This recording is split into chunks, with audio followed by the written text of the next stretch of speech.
off with an apology, but I'll wait for the timing and the technical difficulties. But I'll wait for Nikita to tell us we're streaming. Admin, you're all ready to go? Yes.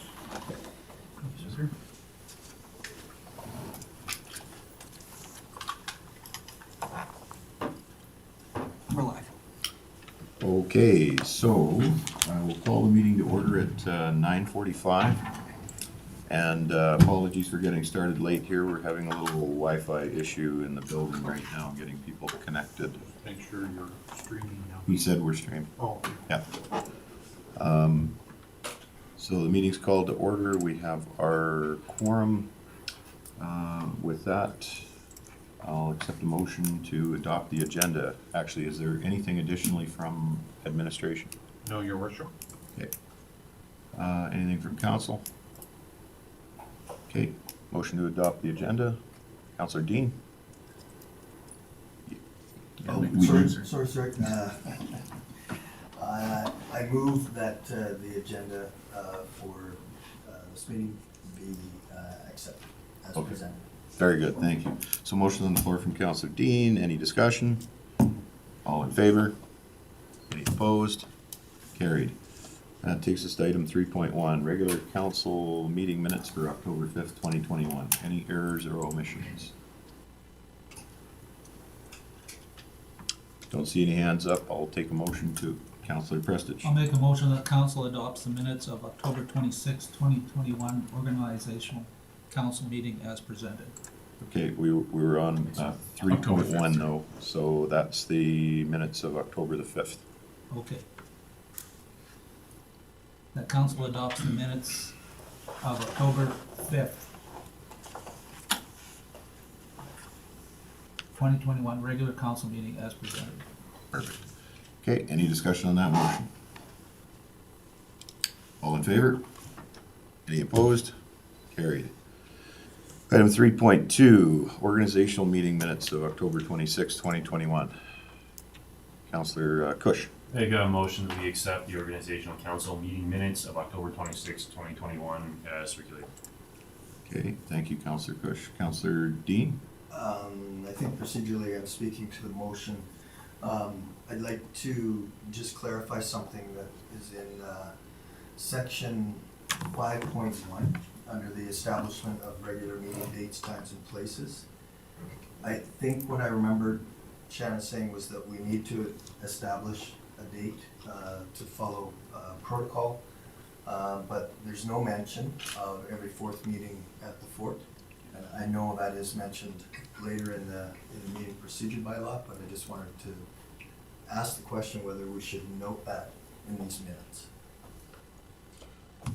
Your worship, through to Councillor Dean, under the Municipal Government Act, that we're not required to provide any comment or notes in the minutes. So the discussion occurs, we introduce the topic, and then we have a motion.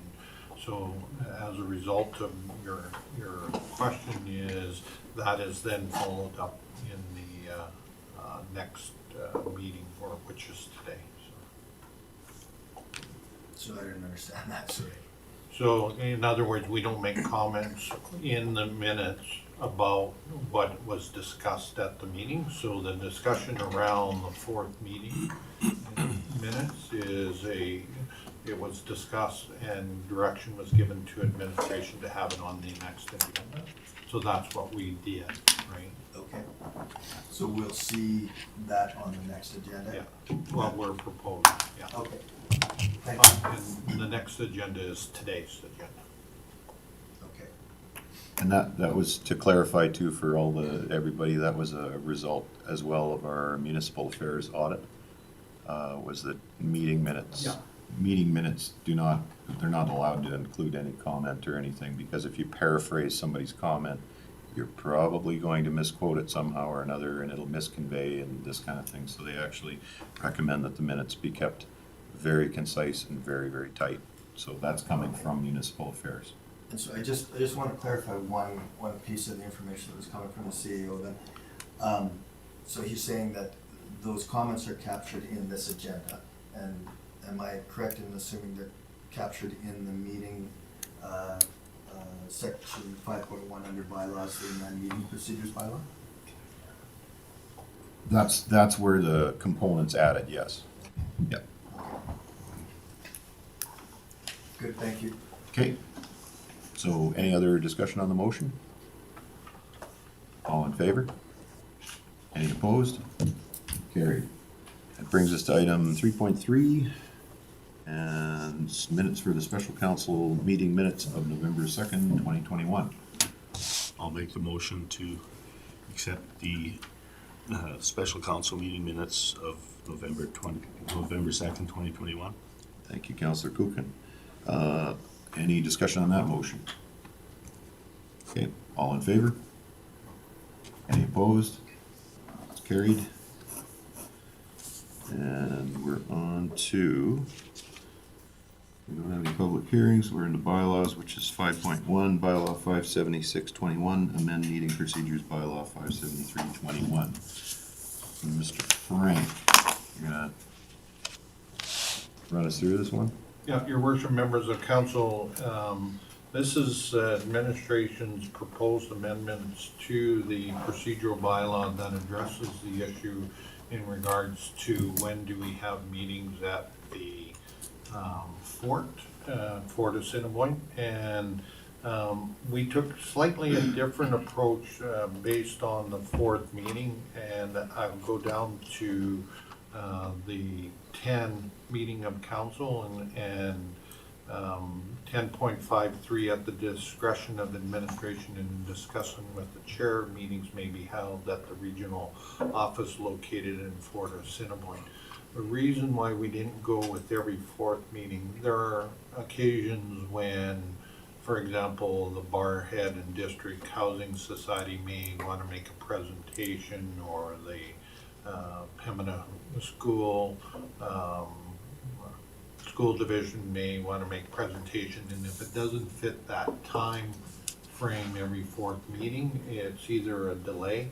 So we thought that this would allow more flexibility for council. And the other part of this is that these procedural bylaws apply to all your committee bylaws.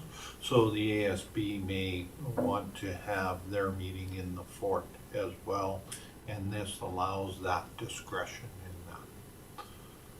Now, if I can just draw to your attention, the other minor changes is the deputy mayor's seat is on an 8-month rotational in alphabetical order, and if any of the councillors doesn't want to be a deputy mayor, it has that opportunity to withdraw and say that, and then it would just continue in that rotation. So, but it would be based on 8 months. And those are the two proposed amendments that we're preparing. An agenda is that it's 1 week prior to the meeting. So. Any questions? Councillor Woodlands? So if when we decide we want to do the meeting in Fort Assiniboine, we make a motion at the meeting beforehand or a couple meetings beforehand to make that change? Or what's the procedure to make the decision to have the meeting in Fort Assiniboine? There's, your worship, through to Councillor Willem, there's no opposition for you to do that. That you could do that in a regular scheduled meeting, because if you know something's upcoming. What this proposal allows administration in consultation with the chairman to schedule. So, Okay. yeah, so there's nothing stopping council from doing that. However, the discretion would be a little more flexible, that we would look at the agenda items, because typically we'll get phone calls from people, and then we'll say, okay, based on that, maybe we should have a meeting in the fort. So, yeah. And so if council sees something up like a zoning, and then we call for a public hearing to occur in the motion, we can actually make sure that it occurs in the fort, and then that meeting, we just say that it's scheduled that day in the fort, and we've got access to the area that it's most affected by. So, Councillor Cooper? Yeah, just for Devin and my sake, I think that opens it up that we can explain why that would be. And I think it relates to the fact that it's, you know, for the municipality, it's more cost effective. And secondly, with what Mr. Wilhelm said, it gives us an opportunity if we think that it needs to be done to have it as a motion in council. So I don't see a problem with this at all. Councillor Lynn? Yeah, I think it covers it off well. This place is set up better for streaming, all that stuff, but if there's something relevant, then it's easily captured. So I think it's good. I read through it earlier, so Okay. Does anyone, any other questions, or would somebody like to, Councillor Dean? Just from a procedural point of view, bylaw 576 is amending bylaw 573. Am I correct in assuming that? It's not amending it, I think it's actually, it's replacing it, because it's a different number, so there's not an amendment to that, it's a replacement, a direct Okay. replacement. So further to where I'm going with my question is, bylaw 573 is a much more comprehensive bylaw than 576. It details meeting procedures and agenda additions, etc. And I don't see that level of detail in 576.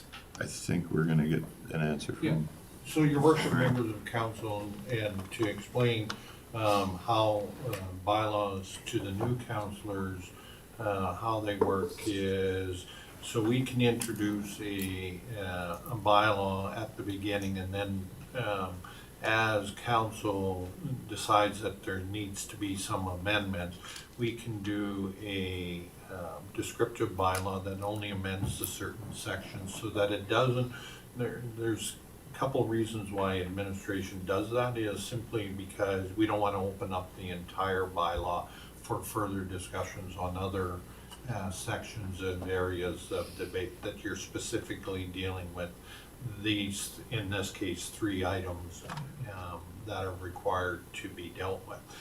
Over time, as you get these amended bylaws, and this is part of bylaw procedural 57321, right? This is just strictly an amendment to that bylaw section, right?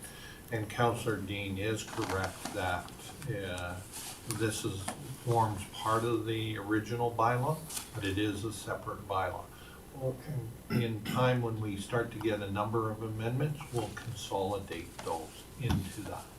So because this, and your worship, members of council, I can further just conclude, as you guys get comfortable with your roles and you don't think that there's any more changes, then we would introduce sometime in the new year a consolidated bylaw. Councillor Dean? Okay, thank you, thanks, Mr. Frank, for that explanation. So essentially, we're merging these, and if we want to find other sections within 573 that merit consideration for amending, then that would be an agenda item that would come to a future meeting, and then we would deal with it at that time.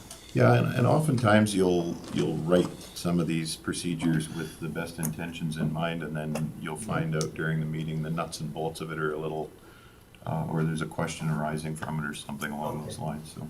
So to that end, and I don't want to drag this meeting down, but I had taken a couple of notes of things that caught my eye that I thought were worth council discussing. Would it be better if I captured those in an email and sent them to you in administration, and they can be put on a future meeting, or do you want me to bring them up now?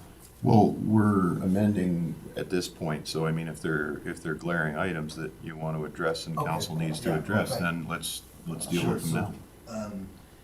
I wouldn't call it a glaring, but I just, section 9.6.1 speak on 573 speaks to adding items to an agenda. So any item received by the chief administrative officer after the appropriate deadline. So there's a deadline specified that you have to adhere to if you want an agenda item placed on the next meeting. And if that deadline is not adhered to, or the item is deemed emergent, then 9.6.1, in the opinion of the mayor or the CAO, the item is emergent in nature, or 6.2, it bears directly on a matter that's already scheduled to be dealt with by council at such meeting. I don't understand why, procedurally, I would have thought that would have been something that council would have decided, a majority of council rather than the mayor or the CAO. So in practical terms, I'm suggesting that one of us could bring an item forward that we feel is emergent, and either the mayor or the CAO is gonna make that decision rather than council. That, through that procedure, yes, that would be the way, but there is another way to get it, something put on the agenda, which would be the 2/3 portion. Right. So this really is, excuse me, this is really an idea where, and again, some of these things are identified by, as I said, problems that we've had in the past. So if we have one individual counselor that keeps trying to drive onto the agenda these one-off issues or something along those lines, the idea is that council, as a council, needs to address these. So that's the purpose of them. If the item is emergent in nature, or it's something, there's a timeline that we're dealing with that has to be dealt with on those meetings, as long as it's, we have background on it and everything, I'm certainly, and Mr. Frank is not gonna hold it up from going on the agenda. Okay. I'm gonna let Mr. Frank respond to that or add to that, and then I'll recognize Councilor Prestige. Yeah, your worship, members of council, the intent of the procedural bylaw for adding additions to the agenda, unless it's an emergent item, i.e. Council having the information in front of them to make an informed and educated decision, we try, the procedural bylaw is designed not to have that in the case. However, there are times when it's time sensitive where you have to do it. What Councillor Dean is proposing is, that's the notice of motion. And the notice of motion is, say, I would like this item to be discussed at the next agenda item. That gives you 2 weeks, 1 week to prepare prior to the information, so that, again, you're making an educated, informed decision on the issue. That's how the procedural bylaw is, so that council, I guess, all of a sudden, and again, we can use from past practices where items on the agenda are put on, and then the information comes out after that you change your decision, right? And you're trying to avoid that. Yeah. So that's the reason why it is. Nothing stops, and again, I think it was 9.5 you said, or 9.6? 9.6. It's only after the deadline. Our deadline for our agenda is Tuesday noon. We review it Wednesday morning to have it ready to go Thursday with any adjustments, and out the door on Friday, right? So there is some process that has to follow. If in between that Tuesday noon and that Friday, and somebody came with some items, we tend to try to accommodate. In the case of a tender for this project, is we held off. So I mean, there's again flexibility, but it is put in there so that there's some structure of something. And if I could follow up on your comments on the notice of motion as well, that's a new component that's been added, because early on when I got on to council, I was having a difficult time getting things added to the agenda necessarily. Once you go to the end of the meeting in the report section, The idea is that through the notice of motion, you can say, you know, council, in this area, I've been having a lot of reports of this. I'd like your support in directing administration to bring us back a report on this at the next meeting. Then administration knows specifically, and keep in mind, the number one thing, well, not the number one thing, but the best thing we can do to keep a good municipality is to make sure that we as a council give clear, decisive, simple guidance and asks to administration. So once we make that ask and clarify it, they come back with the information at the next meeting or when they can get the information, and there'll be back and forth on that if it's a more complicated thing. And then council has a choice as a whole to support that motion, to include that item on the agenda. The notice of motion is being used in several municipalities. So again, this isn't us reinventing the wheel. This is looking at good ideas that other municipalities have already adopted. And we're trying to allow an agenda process that council drives.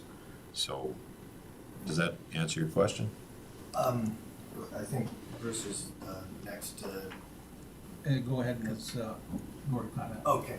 Okay. What I'm specifically referring to in 961, at least the way I read this,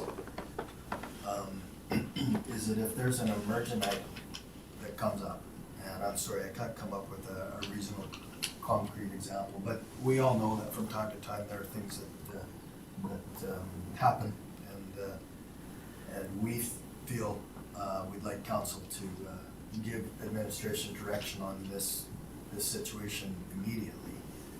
What I don't know, concern is a strong word, but I don't understand why in 961 it talks about determining whether that emergent item is worthy to be put on the current agenda. So today's agenda, for example, the decision to determine whether it's worthy to be included in this agenda is the mayor or the CAO. And so what if there's a disagreement? I look at that and I think, you know, we're in a democratic society. I would think council would vote. Yeah, your Mr. worship, Frank? members of council, and again, 9.6, how I read it in conjunction with 9.61, is any item received by the chief administrator after the appropriate deadline as outlined in the procedure shall be not placed on the agenda unless, in the opinion of the mayor or chief administrator, it is emergent in nature. So you read that as, is it emergent where you have to deal with it quickly? So it might be, and I don't know, you want to discuss how we put stop signs up, or our traffic bylaw, right? Our traffic sign bylaw. And as a result of that, that's not considered emergent. But there may be something that you have to get a resolution in front of your RMA, or there's a deadline for response for the provincial government on an issue, right? So then that would then do that. So it then goes on, or it bears directing on matters which is already scheduled to be dealt with by council at a such meeting. So if it's relative to that, then that does it. And then such amendment may be proposed by the councillor or by the chief administrator through the mayor, right? So again, nothing precludes council as councillors adding anything to the agenda.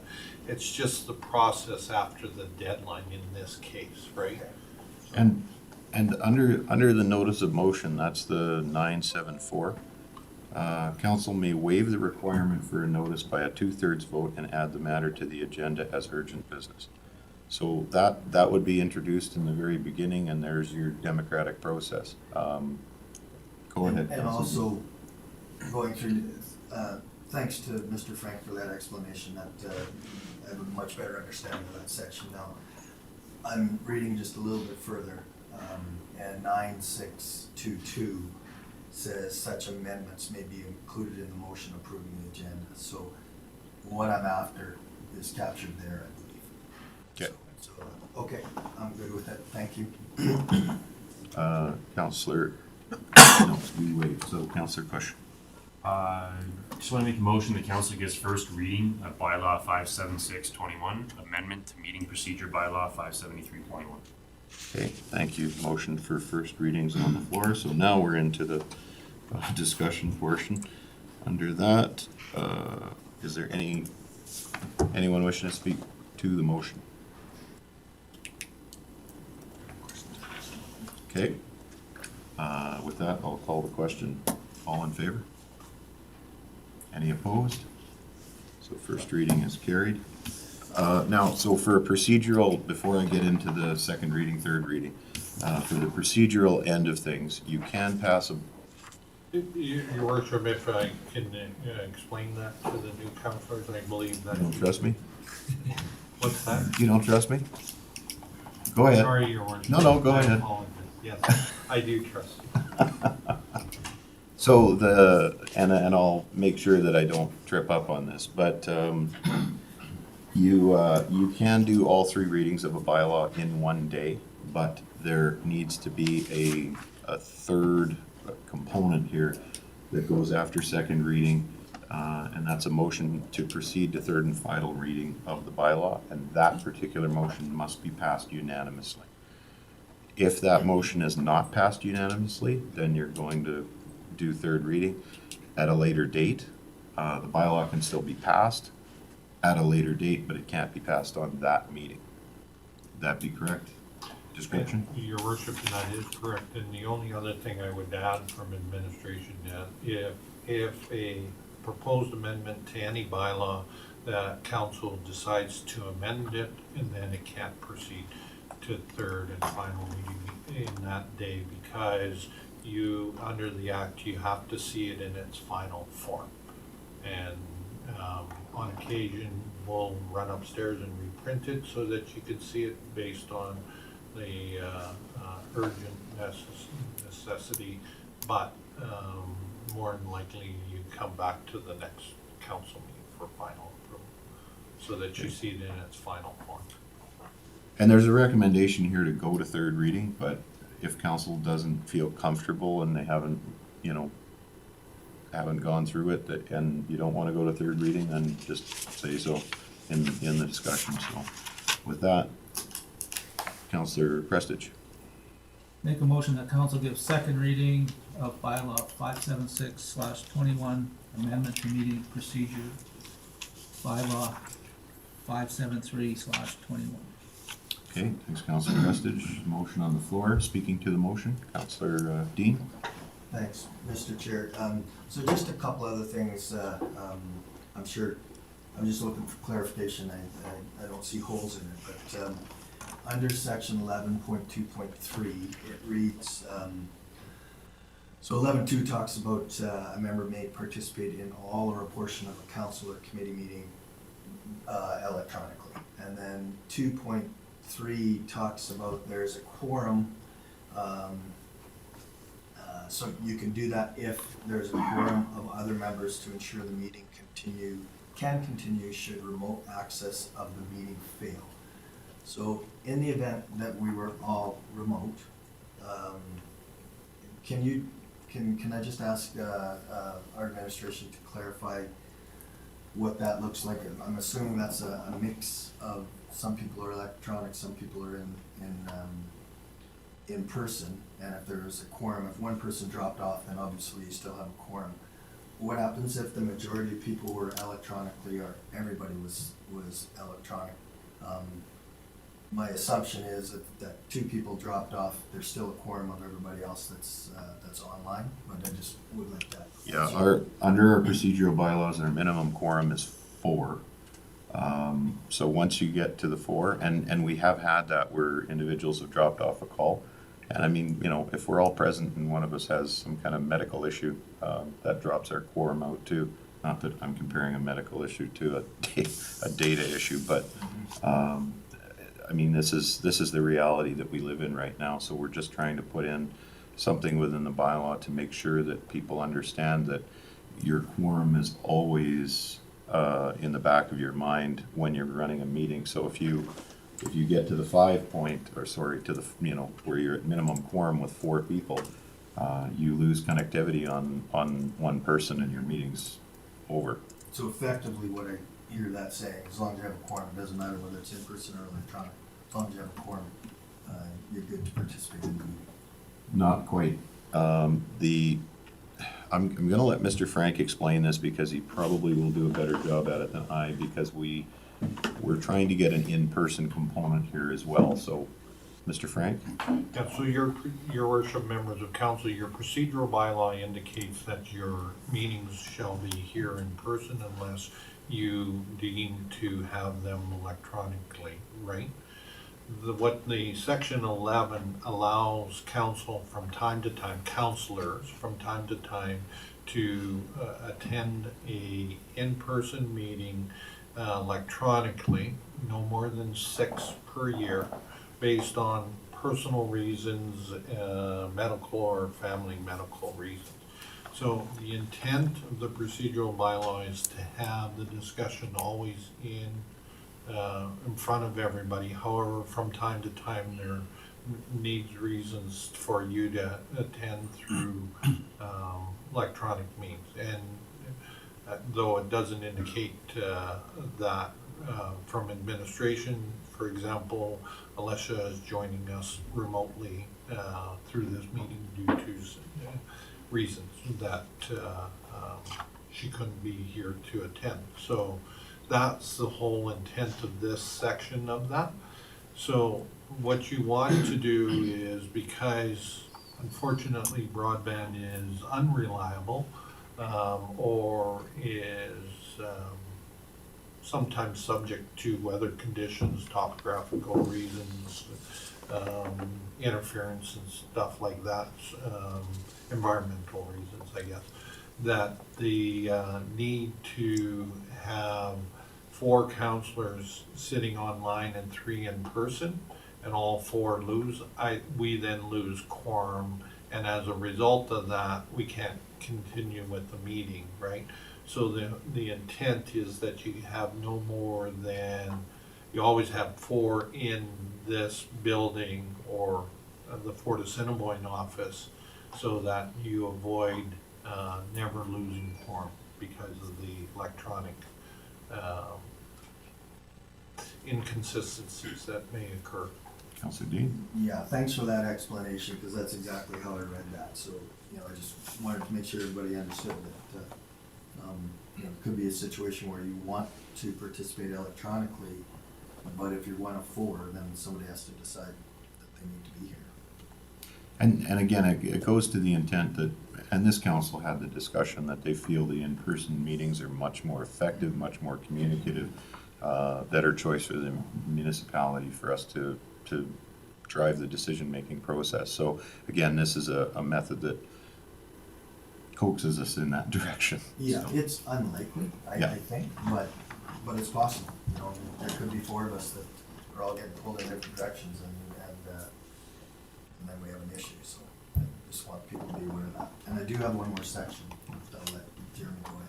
Okay, Councilor Wilhelm? It's sorry, I just saw this and it's very close to it. 11.3, 11.3.1, where it's talking about designating the ability to do electronic participation. We must indicate in writing or by email no later than noon the day before the scheduled meeting. But I mean, we all know, say with COVID, we could get a COVID test the night before and we still want to attend the meeting. Is that going to be restrictive with regards to, okay, just want to make sure it's not going to be restrictive. Your worship, I know the answer to this one, but yeah, your worship, members of council, the intent is just so that we know that, not to pick on Councillor Culkin, is he didn't show up. So if we know ahead of time when you're coming in, 1, if we got to get you online, 2, that's the other thing, as well as, okay, yeah, you haven't indicated, so we don't know if you're showing up or not. So that's the intent, right? It's just, if you can give us advance notice, that's great. It sounds great. Okay. Councilor Dean? And the last one, and I appreciate you guys indulging me, but I just need to understand these things. This is what's going to govern us for the next 4 years, so I think it's important, for me at least, to fully understand. So the last section is under delegations and presentations, so that's section 12. And 12.4 speaks to the fact that council will entertain any questions or concerns from the general public during delegations only upon unanimous consent of the council. And I understand that, you know, you maybe didn't reinvent the wheel, and parts of this bylaw could have come from other municipalities. But I struggle to understand why it has to be unanimous consent. We could go with the 2/3, but, Mr. What Frank, about a why simple unanimous? majority? Your worship, members of council, again, remember, it's your council meeting, the public is here to view only, right? However, and again, practicality is sometimes information can be sought from the public in attendance that you're dealing with the issue, right? You don't want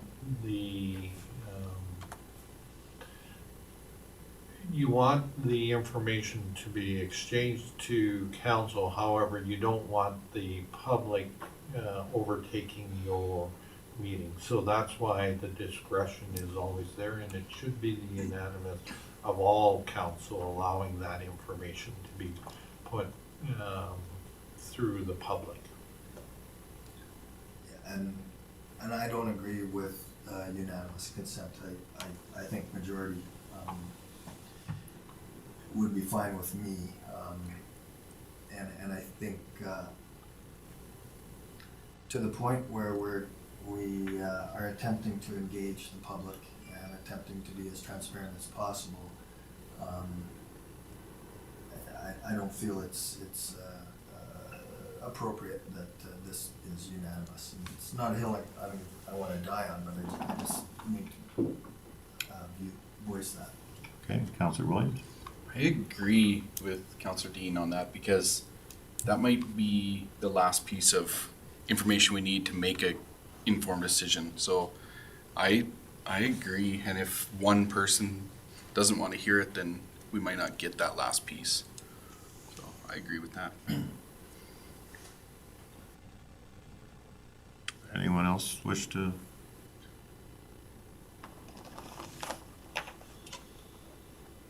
Okay, so let's read this whole section here. So this basically starts the procedure for that starts at 12.2, correct? 12, section 12, and then there's 5 bullet points. Individuals or groups required to move written form of it.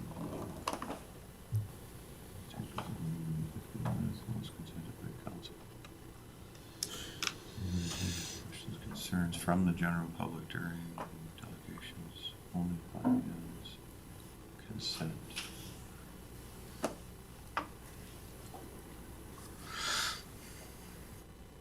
Okay.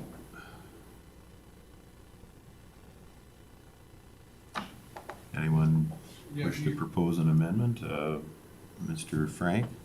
Your worship, all of council, again, this is when a delegation is sitting in front of you. This isn't the public sitting in the gallery as of today, because we have no you don't have, you chair the meeting, and you have you conduct the meeting in the appropriate manner that you do, and there is no input from the public at any of these meetings, right?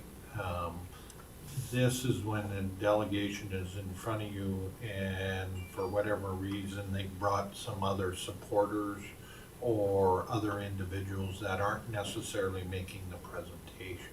That can add to that, right? I mean, is it the unanimous consent the issue? I don't believe that's the issue, right? The question is whether you allow that. And again, there's flexibility, and we can propose to have a change to that as well. Okay. Well, and I think if I can read to the point that everyone's thinking about on this one, or the way you're thinking about it, you're talking about, and I heard it loud and clear and when I was campaigning, as well as the ability of the public to communicate directly with council. I don't think that this particular section is intended to do that. And at the end of this particular, at the end of this meeting, when I get into my reports, I'm going to ask for council support on getting a policy and procedures meeting going. Within that policy and procedures meeting, I would love to have a conversation about making sure that we have either a quarterly or something along those meetings with public input, so that we can actually sit as a council and have direct communication with public, which is something that council shied away from in the past. Yes, we'll get some remarks that are not, not easy to deal with, or, might put our comfort level, but I think that's why we're here. So I don't want to, I think the issue's a little bit confused on that one. And I'll recognize Councillor Dean, so. Yeah, I disagree. I don't think the issue is confusing. I think what my question / objection is the term unanimous. And I think Councillor Williams expressed a real life example of what could happen. And I'm not sure that any councillor should single-handedly be able to stop that. Okay, well, do you want to propose an amendment? Yes, I would like to amend 12.4 and strike unanimous and. Oh, just 1 second here, I might be tripping on Your procedure. worship, remember, you've done the amendments to the procedural bylaw, right? Right.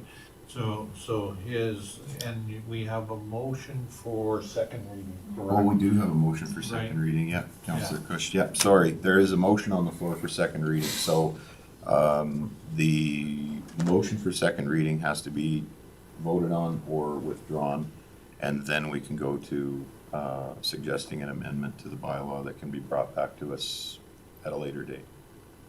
Councillor Okay, Dean? okay, so what I'm hearing you say is that we'll go through and likely give third reading to this, but then I would make a motion? No, because third reading would be passed, Okay, so all right. it passed as is.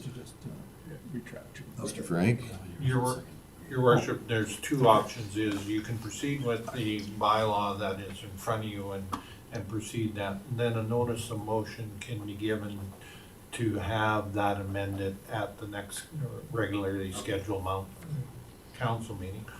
Or the option is that you can withdraw the second reading and then propose a motion to amend second reading to add this section 12.2 to include changes. Administration prefers the latter, or the predecessor, the one before.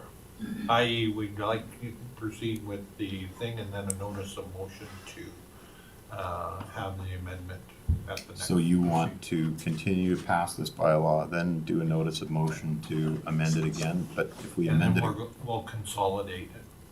Okay, That's the reason. okay. Okay, so then there's just one more, and this is clarification, I believe, but it's Okay, section. again, is speaking to the motion, so go Speaking ahead. to the motion, yeah. So, under the questions of privilege, so section 17.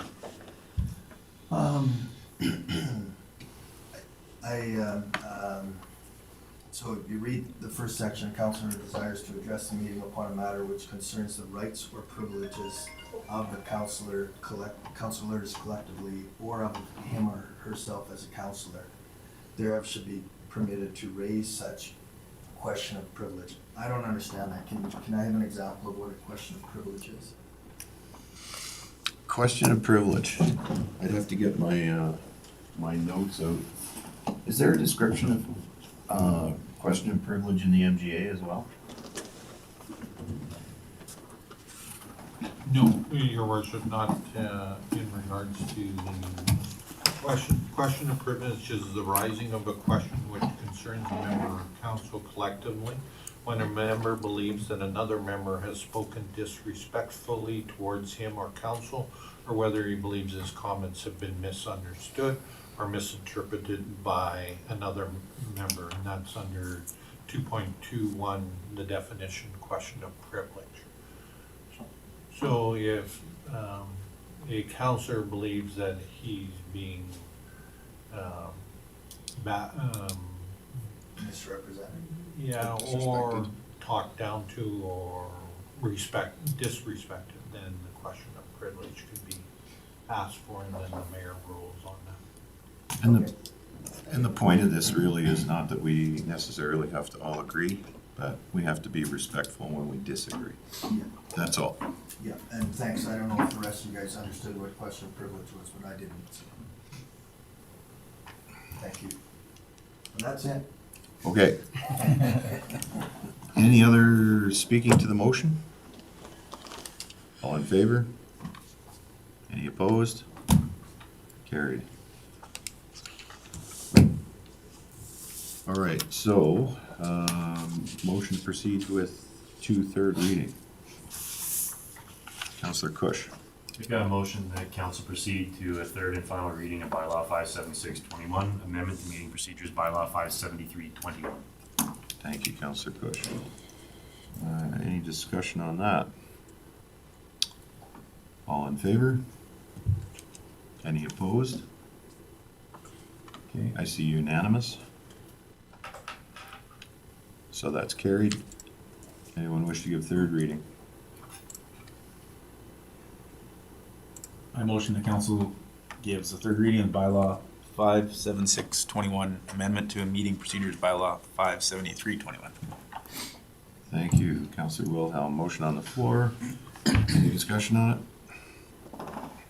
All in favor? Any opposed? That's carried. Okay, that's going to bring us to business arising. So, section 7.1, airport land. Oh, Should Counselor we Cush. make another motion Yeah. based off of the recommendations of administration?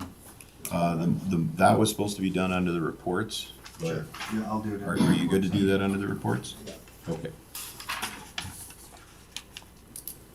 Okay, item 7.1, airport land logging. Your worship, members of council, due to court order, Woodlands County was required to remove all the tree cover on the fenced airport lands, which was done in order to eliminate the regrowth of the trees and allow cover for the ungulates. Administration will be budgeting to break the land and seed it to forage crop. In order to help pay for that, administration is proposing that the airport lands outside of the fenced area be logged. The conservative estimate on revenue is $100,000. To break the land, we're estimating $650 per acre, totaling roughly $85,000.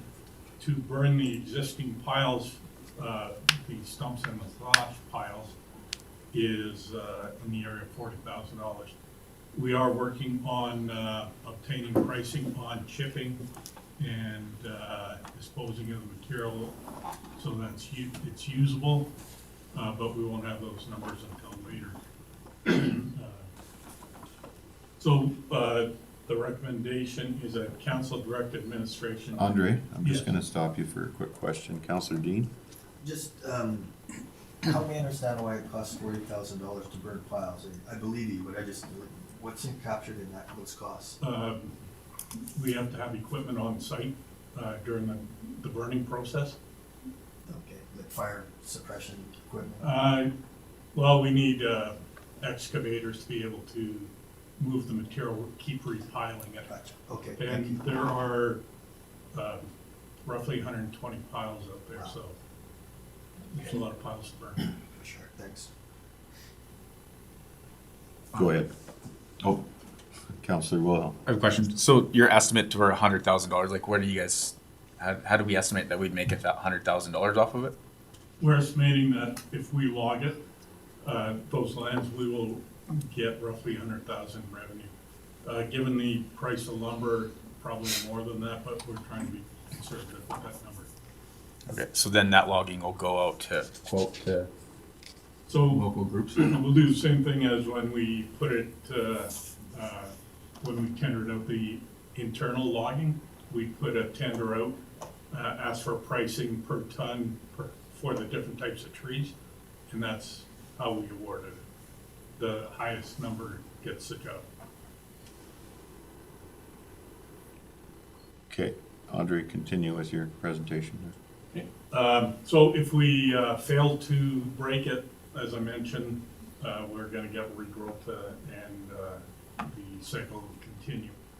And as I mentioned, we do have a order on that. So recommendation is that council directs administration to tender the logging of the airport lands and budget for the revenue and expenditure in the 2022 operational budget. Councillor Kuchen?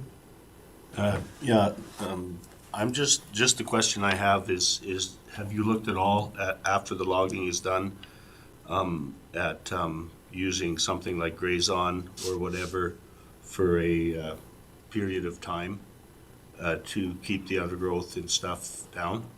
Through the chair to Councillor Kuchen. Kulkin, the area we're gonna log this winter, we're gonna allow to regrow, because it doesn't impact the airport itself. Okay. Councillor Wilhelm? Looking at the map here, that in the top left-hand corner, is that a residence, or is that something that the county owns, or Sorry, which corner? in the top left-hand corner of the map, like Through the through the chair to Councillor Wilhelm, that is a lease site. a lease site? Okay.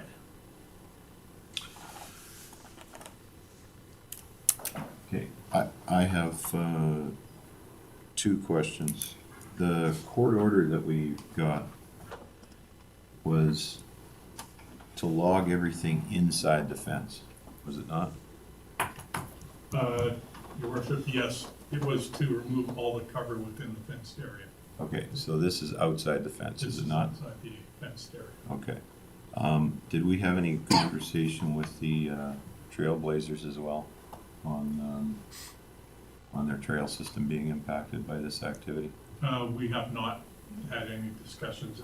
I'm not sure if they have any trails within that area. They do. Councillor Dean? Yeah, they do, as the mayor pointed out, for the most part, the existing trail is right adjacent to, I would call it the north boundary fence, and then wraps around and goes by that lease.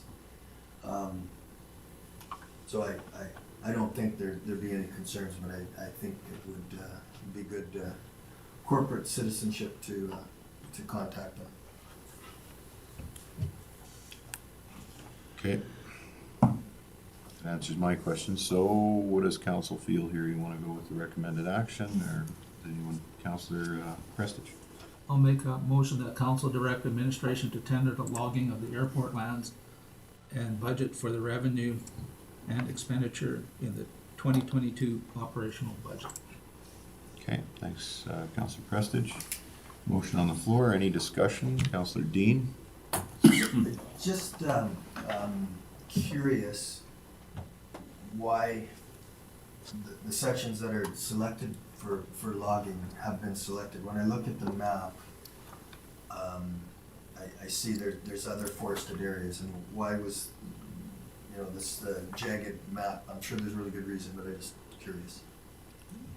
Through the chair, Councillor Dean, simply because that's where most of it is the property line, but we tried to identify where the ridge, the crest of the ridge was, and keep back from that a little bit. Gotcha, okay, thank you. Although we are allowed to log the whole thing, we thought environmentally it'd be best to stay away from that ridge a bit. I have one more question, sorry. Councillor Wilhelm? Has any, I mean, I might be overthinking this, but has any thought been given to the effect that logging that area will have on wind protection for the airport area? Like, will that have any negative impact? Through the chair to Councillor Wilhelm, actually we have had discussions with NAVCAN on this, Flight Services. They've requested that we do some of that logging over the past number of years just for sightlines. Okay. There may be additional wind-blown snow hitting the runway, but we are able to deal with that. And I would say within 5 years, the regrowth should reduce the impact of that. Yeah, they don't think it'll create a negative effect of landing or taking off in the area. We didn't have those discussions as far as the impact of wind on aircraft. Okay. Okay, anyone else? I'm gonna speak to the motion. There's, actually, the last comment that you just made, the reason that we have an airport in the first place is to make sure that we can land airplanes. And, if we haven't done a consult on whether or not this is going to affect the operation of aircraft, I think we're way out in front of this in myself. So I would recommend that we have that conversation. We can either table this, or not table, sorry, postpone, or until we have that conversation, or we can vote it down. I'm the amount of wind changes that have gone on in there, if anyone drives on Highway 32, that is a polished piece of glass in the winter now because of the deforestation along there. I'm just a little, I don't want to make our airport useless because we cut some trees down. Councillor Prestige? I don't believe that cutting the trees will do much. We have, the city of Edmonton has an airport where there's no trees within miles of it. So we cut all the trees on one side. I don't see cutting the trees down on the other side is going to change much.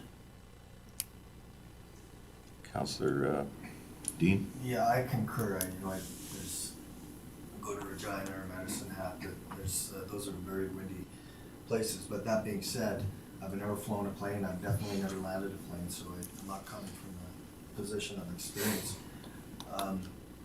The question of tabling this, postponing this, I don't know if that poses a problem to administration's plan with it.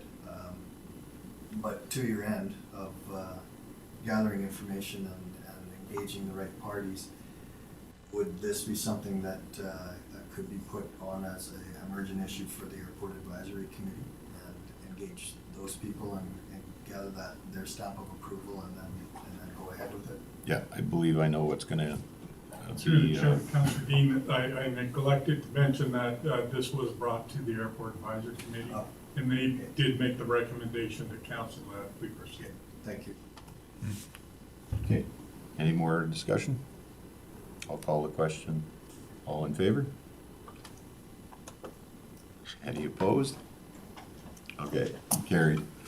So we're on to Northwest Alberta. Item 8.1. It'll be Emergency Management Advisory Committee. Morning, Mayor and Council.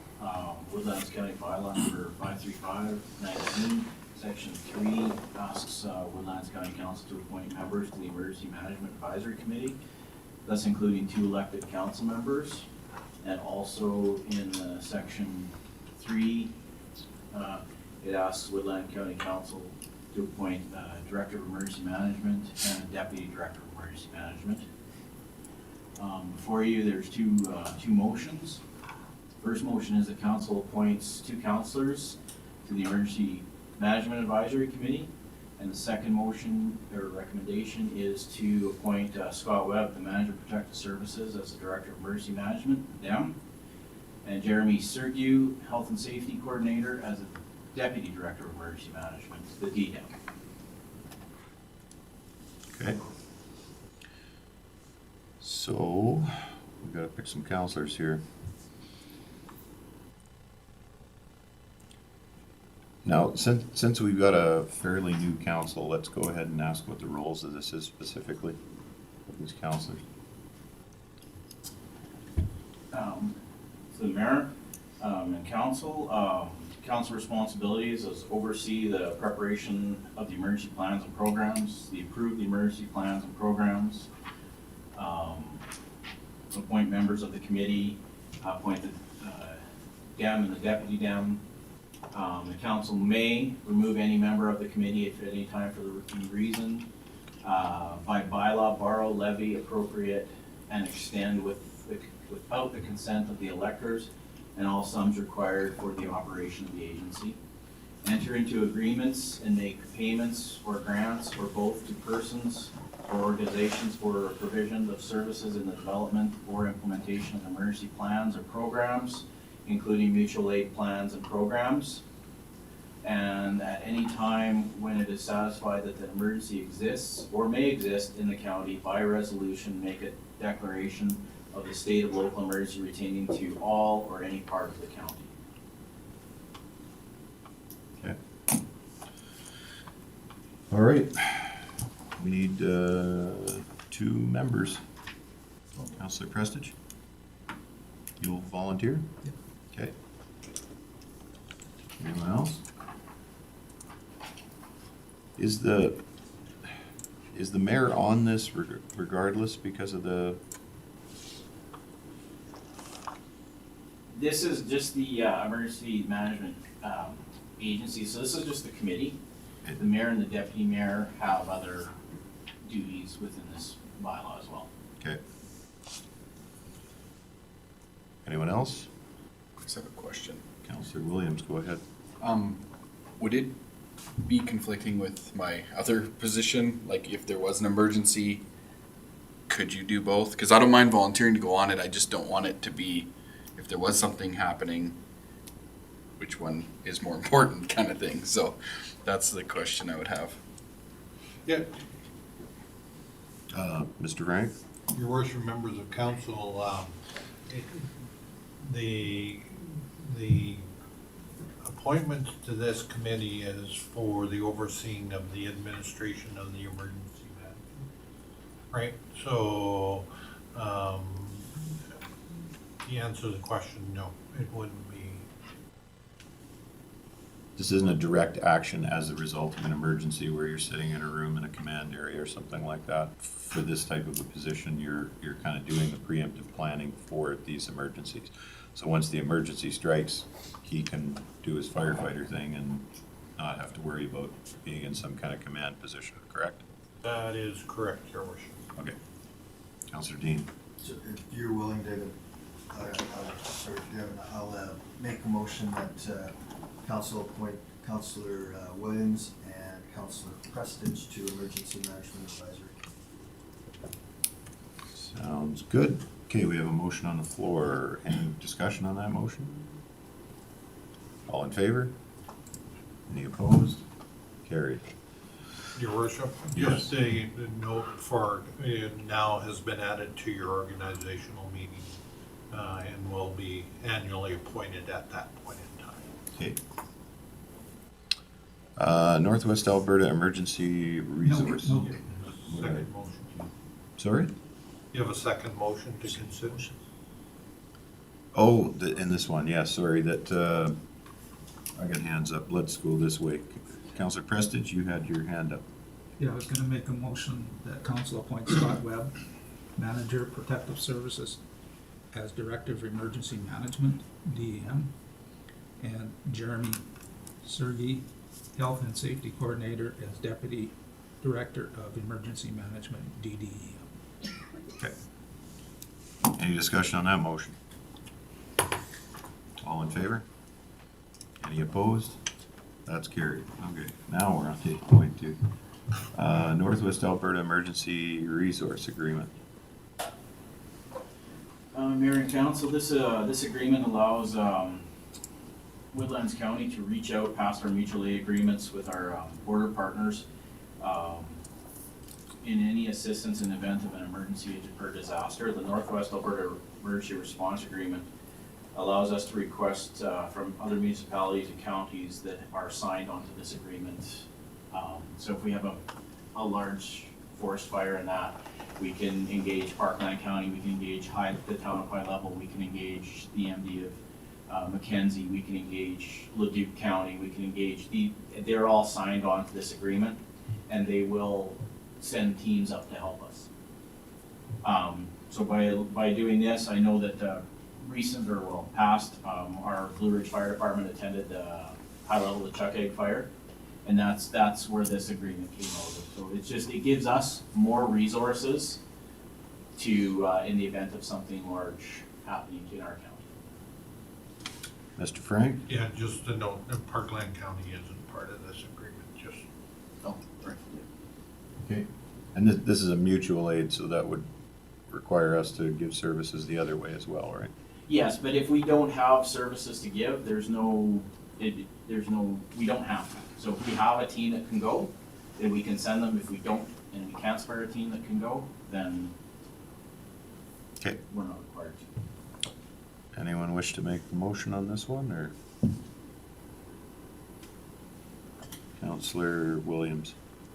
I'll make the motion that council directs administration to enter into the Northwest Alberta Emergency Resource Agreement to maintain a strong mutual aid partnership. Okay, thanks, Counselor Williams. Motion on the floor. Any discussion?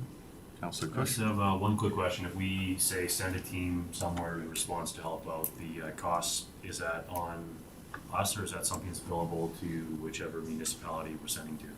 No, in the agreement, through the chair to Councilor Cush, in the agreement, there is actually a rate schedule for payment in here to the municipality that is requesting the service. I have a quick question. Were we, Counselor Wilhelm. we weren't part of anything like an agreement like this previously? Is this gonna supersede another agreement, or is this just something totally brand new for us? Through the chair to Councilor Wilhelm, this is new for us. This does not supersede our mutual aid agreements with our border partners. This is allowing us to obtain resources from within Alberta. Okay. Oh, Counselor Kluken. Yeah, just a question. So how does that impact us, say that we request resources? Like, how does that work through for the money that we spend if we request resources? Like,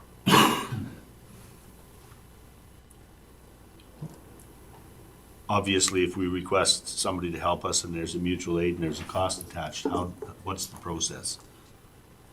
If there's a mutual aid, we would use our mutual aid agreement, which is identified and costs would be identified in our mutual aid agreement, which is usually we help you, you help. Okay. Now, this is above and beyond our mutual aid agreement. In this package is an actual form for request of Okay. services Okay. attached with, so to give you an example, if we had a large wildfire and we needed wildland urban interface units, we would be able to ask the communities that have the wildland interface trailers to come help us. We would fill out the form, request their assistance, and then there is a set cost in this. Okay. And it would be part of our emergency costing. Okay, good. Yeah, that answers my question. Yeah, Your Worship, just to follow up on that, the second whereas, the purpose of the agreement is to provide the ability for signatories to access needed resources to mitigate or support emergency response initiatives from sources outside of predetermined mutual aid agreements. So this is above and beyond. This is a major disaster versus a localized disaster. So this is like a Slave Lake or a Fort McMurray type of High thing? level, yeah. Fort McMurray. Counselor Williams? I can just speak to some of it. The forest fires, we're in the green zone too, so a lot of that cost is taken by forestry rather than Woodlands County. If there is a fire, a lot of that cost will be covered through that versus us paying for it. So we're fortunate there. We're to some. Counselor Wilhelm? We still have a motion on the floor too, so. It's, Go ahead. so do we then, with regards to joining this agreement, do we have to add additional funds to like an emergency fund or into the budget to cover this in the eventuality that we would have to pull extra services in? There is probably gonna have to be some budgetary consideration for emergency services, but Mr. Frank, have you got a plan for that on our upcoming budget? Yeah, your worship, members of council, we put a small amount in the existing budgets over the years just to ensure that the expenditure lines are kept active and stuff. This agreement is intended so that in the event of a disaster, you would create a state of a local emergency, and in which time then you still have to keep track of all the funds, you still have to expend all the funds, and then we would then ask for the province for reimbursement for those funds. The other thing that under the Municipal Government Act, that it does allow administration to spend in the event of an emergency. So I do have that authority. All right. Okay. I don't see anyone else with their hand up, so I'm gonna go ahead and call the question. All in favor? Any opposed? Carried. All right, that brings us to, I'm sure there isn't two in there. 8.3, cancellation of the November 24th, 2021 council meeting. So Councillor Coogan? I'll make the motion that the council cancel the November 24th, 21 regular council meeting. Okay, thanks very much. And for those that are watching the meeting, the reason for this cancellation is we have an RMA, and most of council is going to be attending that at this time, so we'll be unavailable for that meeting. So with that explanation out of the way, anyone wish to speak to the motion? Okay, all in favor? Any opposed? It's carried. All right, we're on to 8.4. Budget meetings, 2022 operating and capital budgets. Your worship, members of council, I believe Alicia was on Teams and will All right. shortly join us. Are you there, Alicia? There she is. I am, thank you very much. Before you, Mayor and Council, we have a request for decision on the 2022 operating and capital budgets. We are at this point in time looking for some direction on dates, but we also have a intention to provide council with the hard copy of the document before any meetings to allow everyone the opportunity to get familiar with the document before we're meeting. Historically, it's kind of been a sense that seeing the document for the first time at a meeting is it's not allowing people enough time to digest the amounts of information in. I am dealing with some other matters right now, and should council be choosing dates towards the end of November, it very well may be Mr. Frank that's walking you through the budget, but administration will deal with that as we move through some unknown days. So what we are, and I'm sorry, I'm guessing the what we're looking for today is for council to establish dates for 2 special council meetings for the discussion of the 2022 operating and capital budgets. Okay. Councillor Wilhelm? So I see the recommendation is for 2 special council meetings, but in the background, you said past practice of having up to 3 meetings separate from the regular council meeting is determined to be effective. So do you think that rather than having 3 going to 2 will be effective or enough time to do all the budgeting?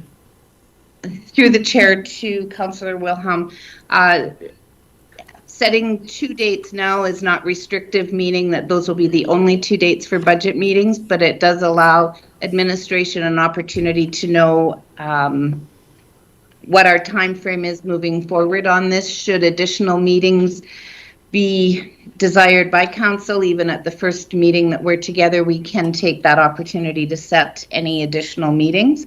Again, having the opportunity to look at the document in advance of the meeting will give council an opportunity to have a better understanding of what the process looks like for them this year.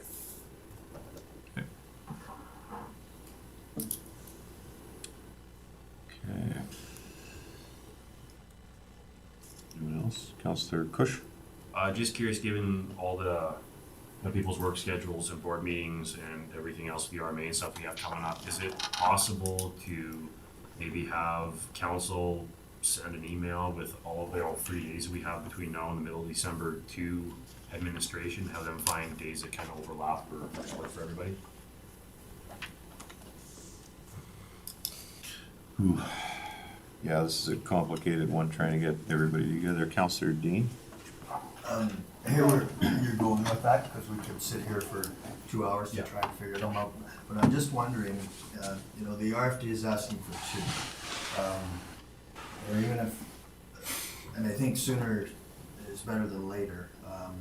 I know we have our RMA the week of the 22nd. Just wondering what people's schedules, we can find a day the following week, the 29th through the 3rd. Just to kick it off. If we can all find at least one, then maybe we could work with that. So the 29th to the 3rd? Yeah. Be free the 29th, the 2nd, or the 3rd. 29th, 2nd, or the 5th, you're good? Or the 3rd. Or the 3rd. Yeah, 29, 2 or 3 for that week. I'm good all week. Or anything the week of the 6th and the 10th. Minus the 8th, I guess we got a council meeting. I could do the 29th. Not that. I'm good the 29th. 29th? Does that work, Jeff? So far with work, I have nothing booked that week, so I should be around. If I'm successful at the RMA thing, I think I have an orientation on the 29th, but because I'm linked into these goofy things, I can't get my email up, so.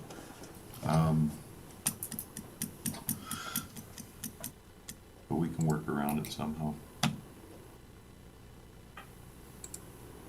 So the 29th is one day that works for everybody? Okay, there's one. And what time, is that a morning thing, like 10 o'clock? Typically they start at 9:30 or so in the morning, and that way, we've got a little bit of coffee in us and we can get into it. Counselor Prestige? Why don't we do the 29th and another day as a tentative, in case we can't make that 29th meeting? Okay.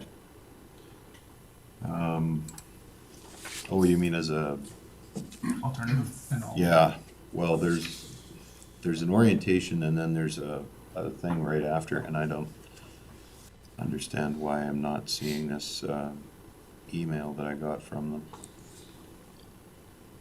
Was the 29th the only day that week that we had consensus on?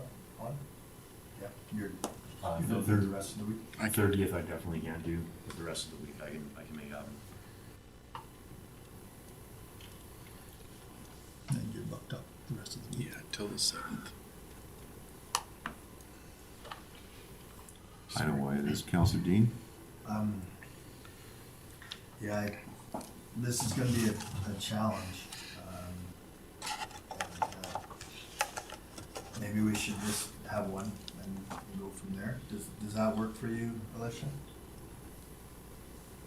Through the chair to Councillor Dean, yes, I'd certainly be comfortable with choosing the 29th as a starting date for a meeting, and then potentially we could either include it as part of the agenda for your December 8th meeting, if availability of everyone was a little tight in between those dates, and we can move it forward that way, even having I believe procedurally correct, even having a special budget meeting following your council meeting on the 8th, and potentially that would help with everyone's schedules. But I certainly would be amicable to the 29th as a starting point. I just wanted to, Counselor Kush? just want to say, but from the 29th to December 14th, the November 30th is the only day I can't do. I got that large window that's open, so That's the only day that the only you day I cannot. can't make would be the 30th. So you're wide open except. I'm wide open then from the 1st to the 4th, or the 29th to the 14th, basically. Counselor Wilhelm? So we could add budget meeting to the agenda for our December 8th meeting as well, like onto the agenda. Cause I mean, I've already booked that day off of work, so it's good. I can't get booked onto something. 'Cause I mean, that might, if everybody was planning on coming to that meeting, I know it makes probably for a long day, but at least we get one more guaranteed day in sooner rather than later that we know we're all gonna be here. Okay, sorry, and that day would be what? December 8th. December 8th. Regular scheduled meeting. Yeah, just after the council meeting. Yeah, that's the one I'd be at a meeting. I don't know how to handle this, cause, this is dependent on the RMA.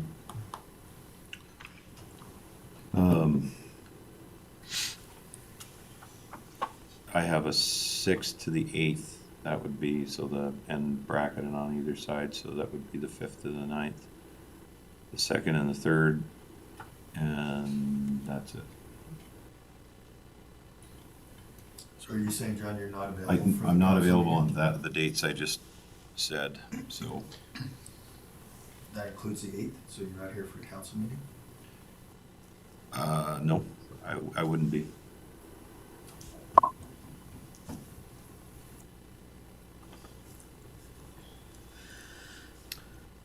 All right, Mr. Frank, have you got a suggestion? You look like you have a suggestion.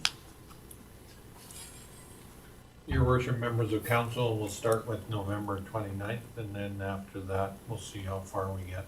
Okay. I know in the past that council has only gone till shortly after 1, so maybe this council would like to put in some extra hours to deal with that. Administration will be ready and have that package out to you prior to that, so the week of the 24th, so that you are aware to review it, and then the presentation to the respective administration departments. So you want to make it a whole day? Go ahead and, just to clarify, so you want to make it a whole day for the 29th, and then have it out ahead of time so we can go through it. It does get a little daunting, but it's a necessary component, so. Councillor Dean, go ahead. 2 questions. Reading through the RFD to Ms. Borbo, we're getting a paper copy. Is that correct? That's the first question. To the chair, to Councillor Dean, absolutely. The package out to council prior to the first meeting set will be a hard copy. Okay, and so the second question, can I just request that we have multiple shots of espresso for that day? Starbucks on order. Very hiding it. Did you have your hand up? No. Councillor Cush. Just make a motion that council establish November 29th at 9:30 a.m. in the White Court Chambers for a special council meeting for the 2022 operating capital budget. Okay, very good. Any discussion? Kind of did this one backwards, but it's the way it goes. With that, Councillor Dean, go ahead. Sir, did you have a time? 9:30 a.m. 9:30. Do we need an end time on it? No, we can open end it. Okay. We've had the discussion on the commitment to the time, so. With that, I'll call the question. All in favor? Any opposed? It's carried. That brings us Worship to- members of council, I believe we're past our mandatory break. Okay, I was just gonna actually do one of those, so. Okay, Is that a thing? it's, let's take a, what time are we here? Let's take a 15-minute break. So we'll come back at 11:25.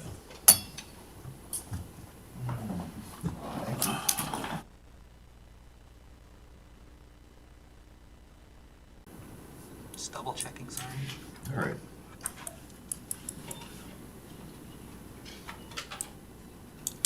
Reminds me of a sonar operator. Okay, we are live. Okay, so we're back from our break. It's 11:25, and we'll continue on to the agenda. And that would put us at item 8.5. So this is a policy review for points to capture 1013, EOEP 1016, and 1007, right? Your worship, members of council, administration is continuing to proceed with the review of all our policies, and we've identified 3 additional policies that council may consider to repeal because they have been captured in other existing policies. And the 3 that we're asking council to repeal is the election officials education program, points to capture, and the advertising of meetings. And the explanation of all of them is the elected officials program is now captured under your education component under your remuneration policy, as well as the points to capture is now under your communications policy, and how it's described in that, and then the advertising of meetings are either in accordance with the MGA or your procedural bylaw. Okay, thanks, Mr. Frank. And just for new councils and a reminder to returning, there on the RFD, you're going to see a little spot there that says strategic alignment. The strategic alignment component of that says organizational excellence, and for those of you that have been through the strategic plan, and that's a process that we're going to go through as a council shortly, it just references back to what part of the strategic plan this is being. Sometimes you ask, why is administration doing this? Well, this is why administration's doing it. It references back to the strat plan to provide organizational clarity and excellence. So, any questions on this, or would we like to go with the recommended action? Or Councillor Dean? I'd move that council repeals policies 1013, EOEP, 1016, points to capture, and 1007, advertising of meetings. Okay, thank you. Motion on the floor from Councillor Dean. Any discussion on the motion? Okay, I'll call the question. All in favor? Any opposed? Carried. That brings us to item 8.6, asphalt road assessments. Andre.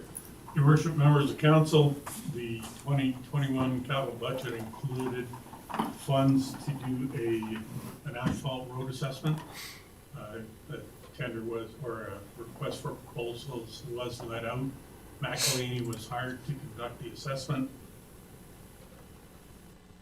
If you look at the last page of the executive report, there's a map. It identifies 15 locations, but there were only 14 that were assessed. That being because Section 6A, which is a portion of West Mountain Road, was repaved this year, so that one was not assessed. That's why there's only 14 in the report. So the assessments that were given were done by visual inspection, taking cores of the asphalt roads, and another test, the falling weight test. They put all that together, come up with the assessments, come up with the estimates on repairs.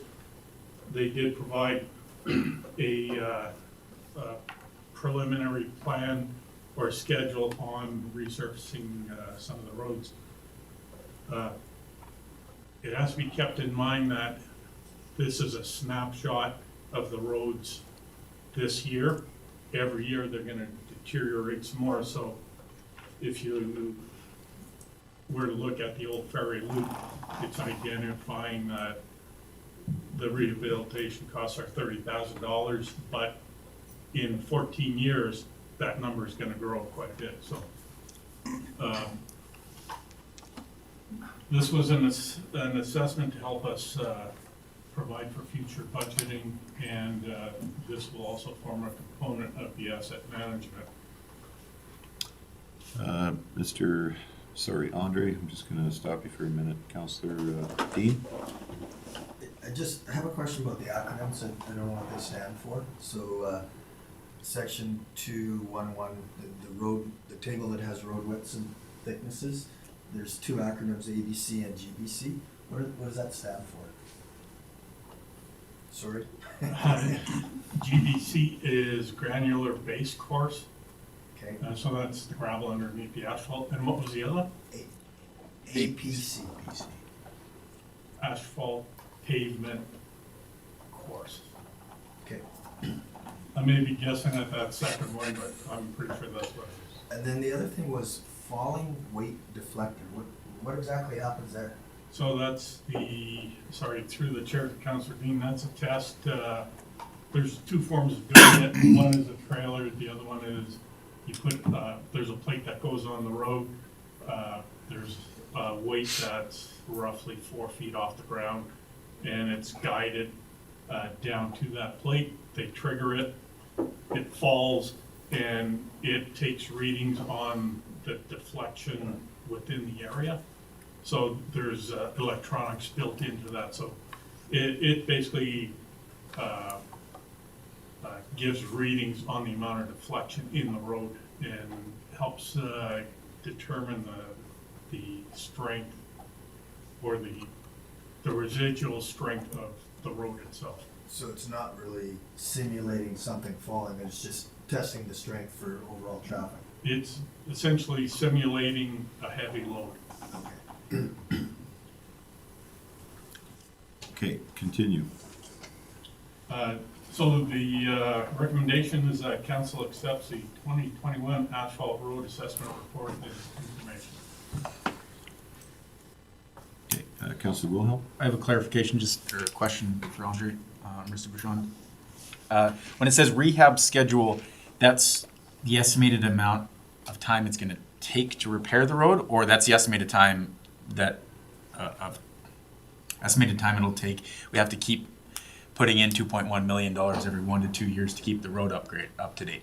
So through the chair to Councillor Wilhelm, so that rehab schedule is essentially when those asphalt roads need to be resurfaced or rehabilitation done. Horse Creek Road being our oldest paved road, carrying the heaviest loads, they're saying 1 to 2 years. And then West Mountain Road and going down the line, they're saying roughly when those roads are done, we have to be rehabilitated. Right, okay, that makes sense. And then, I read through the whole report, but I don't remember, I don't know if they gave any recommendations on roads, like say, would they give a recommendation on a road like Horse Creek where they're like, every 1 to 2 years you're gonna be spending 2.1 million, would it be better to go with a gravel road in that location, or they don't give suggestions in that matter? Through the chair, Councillor Wilhelm, no, that's not part of this. It Just wasn't, an assessment. you know, these are better to be gravel or anything like that. It was strictly the rehabilitation of the paved roads. Okay, thank you. I'm just gonna go with Councillor Prestige, and then I'll get you Councillor Colgan. I think this is an excellent report. It will add to our asset management. And this is what we've been missing for years here. And just like to thank you for getting this done. Councillor Colgan? Yeah, just a question. When you enter this into the asset management, obviously Horse Creek Road's been paved for 20 some odd years. So when you spend that 2.1 million to rehabilitate that, then there would be an assessment done as to what the life of that again would be, and that would be in the asset management strategy. Is that how I'm understanding this? Through the chair, Councillor Colgan. Colgan. Sorry, I have to lean over because I'm looking through a bunch of glass and there's a lot of clay. So essentially, yes, Horse Creek Road was paved in 1995. So when that, actually, I will use West Mountain Road.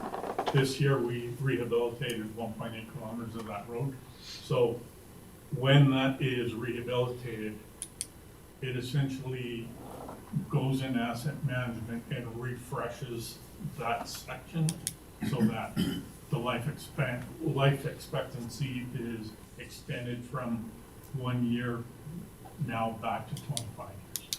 Yes. Thank you.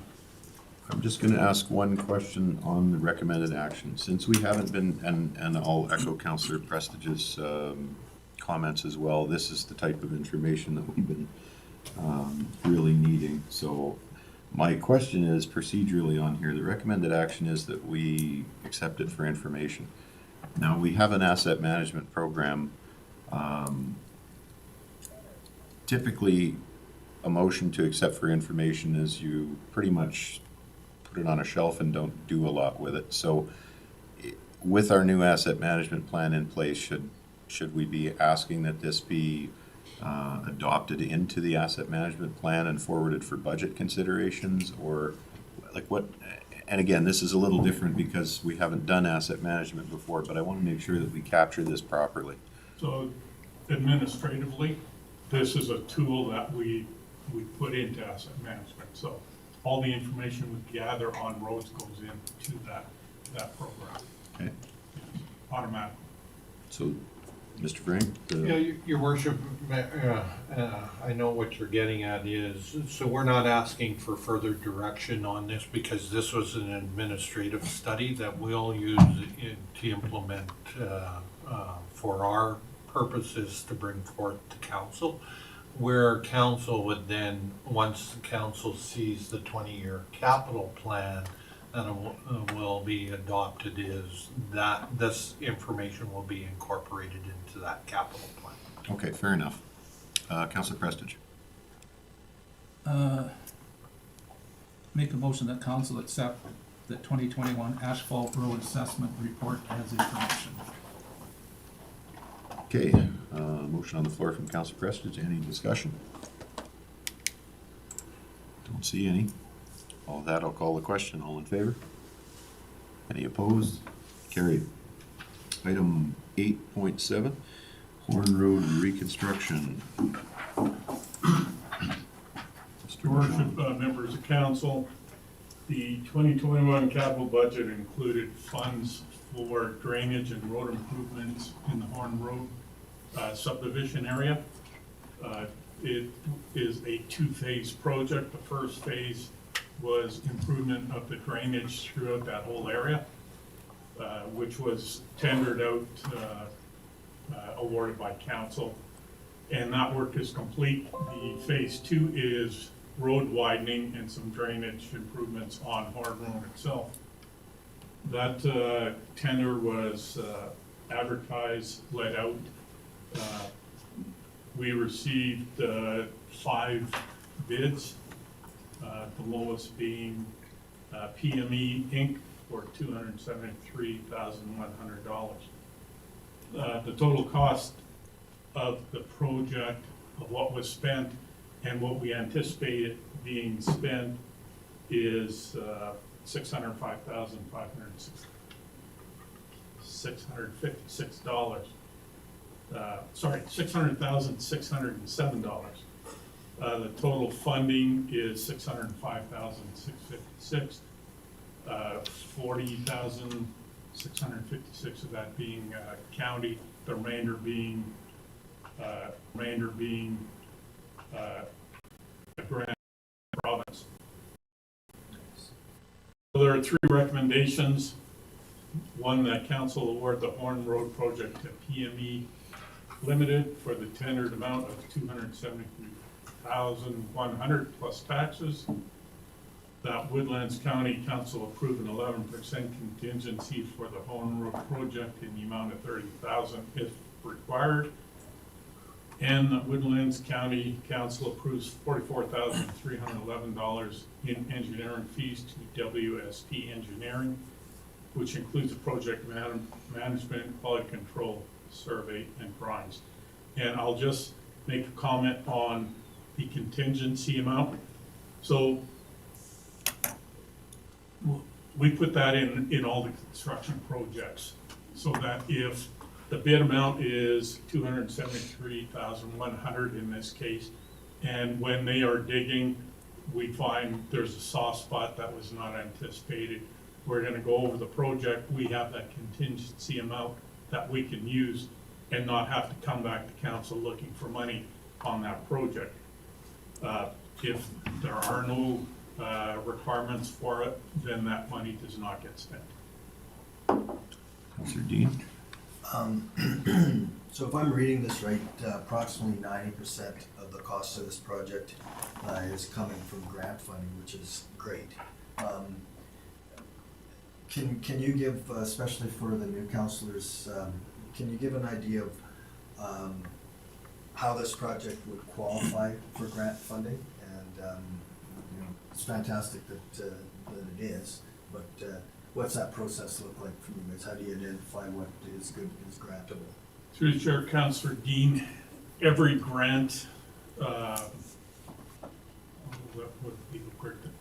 every grant that's available has different criteria.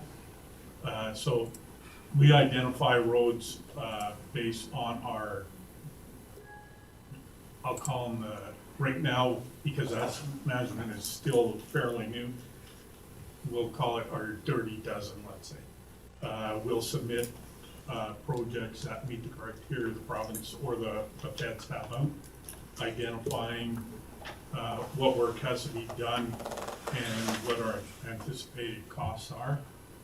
We normally get council approval for that to be submitted, and then it gets submitted. We wait for the province or the feds to determine if we get the funding or not. Thanks. I'm gonna ask one question. Why are we at an 11% contingency instead of a 10% contingency as we have been in the past? That was simply to have a round number of 30,000 instead of 29,000, whatever it was. Councillor Williams. So who decides if it's outside of the quoted amount or tendered amount, like say the soft spot? Who decides if that was actually a part of the job or that's extra money? Through the chair to Councillor William, when tenders go out, they bid on quantities. So if it's price per cubic meter of material excavated, and there are drawings that go with that and the ground testing that was done. So the consultants determine this is what that project should be. And if we find, let's say we're doing excavation, we find there's, let's say a snake pit, which is basically a bunch of trees that were buried. Yeah. That was not anticipated, so that's an additional to the project where it's excavated, fill material brought in. Okay. Just want to make sure it's And not. The county approves any of that work prior to it taking place, so the consultant cannot just say, yeah, do it. They consult with myself, and then we determine, yes, it is, or no, it isn't. Okay. Councillor Wilhelm and then Councillor Cooper. Just looking at the list of the 5 bids received, and you've got PME listed as 273, 100. But then when you go to their actual bid, it's actually 311, 755. So when you're doing the summary of what the total bids are, how come we don't include their contingency and the estimated engineering costs in that listing of what the tender is? Sorry, can you repeat that? Yeah, no problem. So I was just going through the listing of the 5 bids that were received, and you've got PME at 273,100. But then you go down to their actual bid, and their total is actually coming out to 311,755. I just was wondering what the reasoning behind, like, when you're putting the summary of them, when the actual bid they've given us is 311,755. So I'm just waiting for that page to come up. Oh, no worries. Because they've got their own 5% contingency on top of the 273, plus estimated engineering cost on top of that 273 of $25,000. So the tender is actually 311,000, I believe, if I'm not reading it incorrectly. No, I think what the answer is going to be is probably because the engineering is split out and awarded to a separate engineer on this particular thing. So we're not using PME's engineering numbers, but Okay. I could be wrong. Through the chair to Councillor Wilhelm. So their bid is 273,100. That 5% contingency, this document is the recommendation from WSP Engineering. So They added a 5% contingency, and then the estimated engineering cost of 25,000 is WSP's cost. So, I've broken it out, so their bid price is 273,100, and then the 20%, or sorry, the 11% contingency is on top of that. So their bid price is only 273,100. Okay. Thank you. Okay, what do we want to do, council? Oh, I'm sorry, you had your hand up as well, Councillor Coogan. Yeah, it's just, my question is probably more about, like, in order for them to bid on this, is this a pre-engineered? Through the chair, Councilor Coken, the engineering was done on this project, yes. So there are drawings and there were quantities for them to bid on. Okay. Yeah, and that's another huge component of the asset management, is trying to get the planning down ahead of time, because oftentimes a grant will pop up and say, well, you've got to fit within this, but if we haven't done the engineering, we don't know the rough numbers, we can't bid it out, we're stuck if we haven't done that planning, so this is a huge component of it. Councillor Cush. I think he's going here. Make a motion the council award the Horn Road project to PME Limited for the tendered amount of $273,100 plus taxes. Okay, thank you. Motion on the floor from Councillor Cush. Any discussion? All in favor? Any opposed? That's carried. Councillor Dean. I'd move that Woodlands County Council approves an 11% contingency for the Horn Road project in the amount of $30,000 if required. Okay, thanks, Councillor Dean. Any discussion on that motion? All in favor? Any opposed? Carried. And third one, Councillor Prestige. Make a motion that Woodlands County Council approve $44,311 in engineering fees to WSP Engineering. Includes project management, quality control, survey, and drawings. Okay, motion on the floor from Councillor Prestige. Any discussion? Councillor Wilhelm. I got a question on that. I guess when we see the letter from WSP saying it was gonna be 25,000, but the final bill ended up being 44,000. Through the chair, Councilor Wilhelm. So the difference is, as the mayor identified, some of the engineering work, when the grant was put out, we did our estimates in-house. And then we had to get the engineering involved to do all the pre-design and tender. So the difference between the 44 and the 25,000 is what we've already done. The 25,000 is what's left to be done. Okay. Councillor Kuhlke. Okay, then on the QC side of it, is the responsibility if anything doesn't work to what the engineering is that fall back on the engineers to correct, or is that gonna be a county? Through the chair, Councilor Colton, if I understand correct, what you're asking is if the road is built and there's failure, who covers that? Yeah.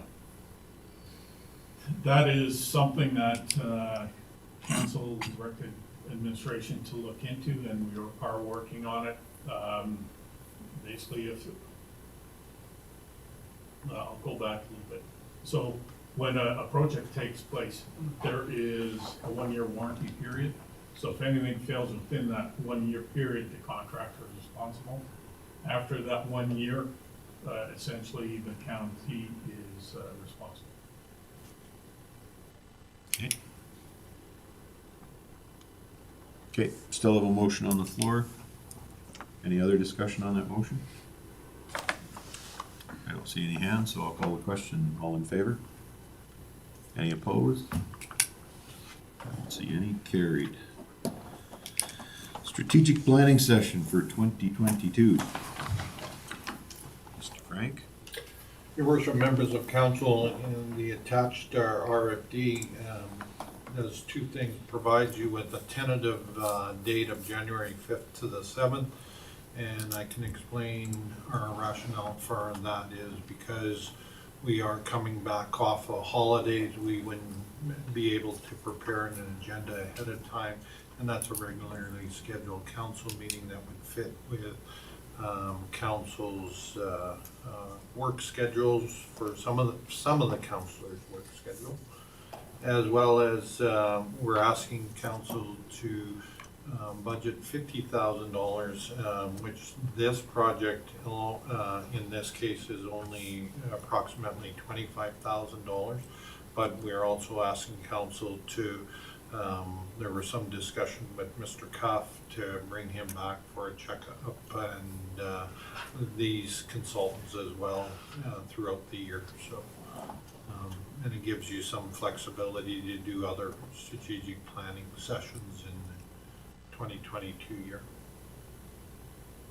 Okay, any questions? Councillor Dean?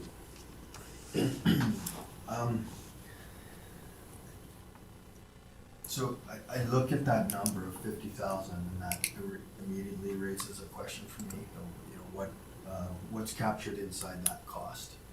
I'm gonna suggest there's gonna be hotel cost and honorarium cost, and there's gonna be consultant cost. And,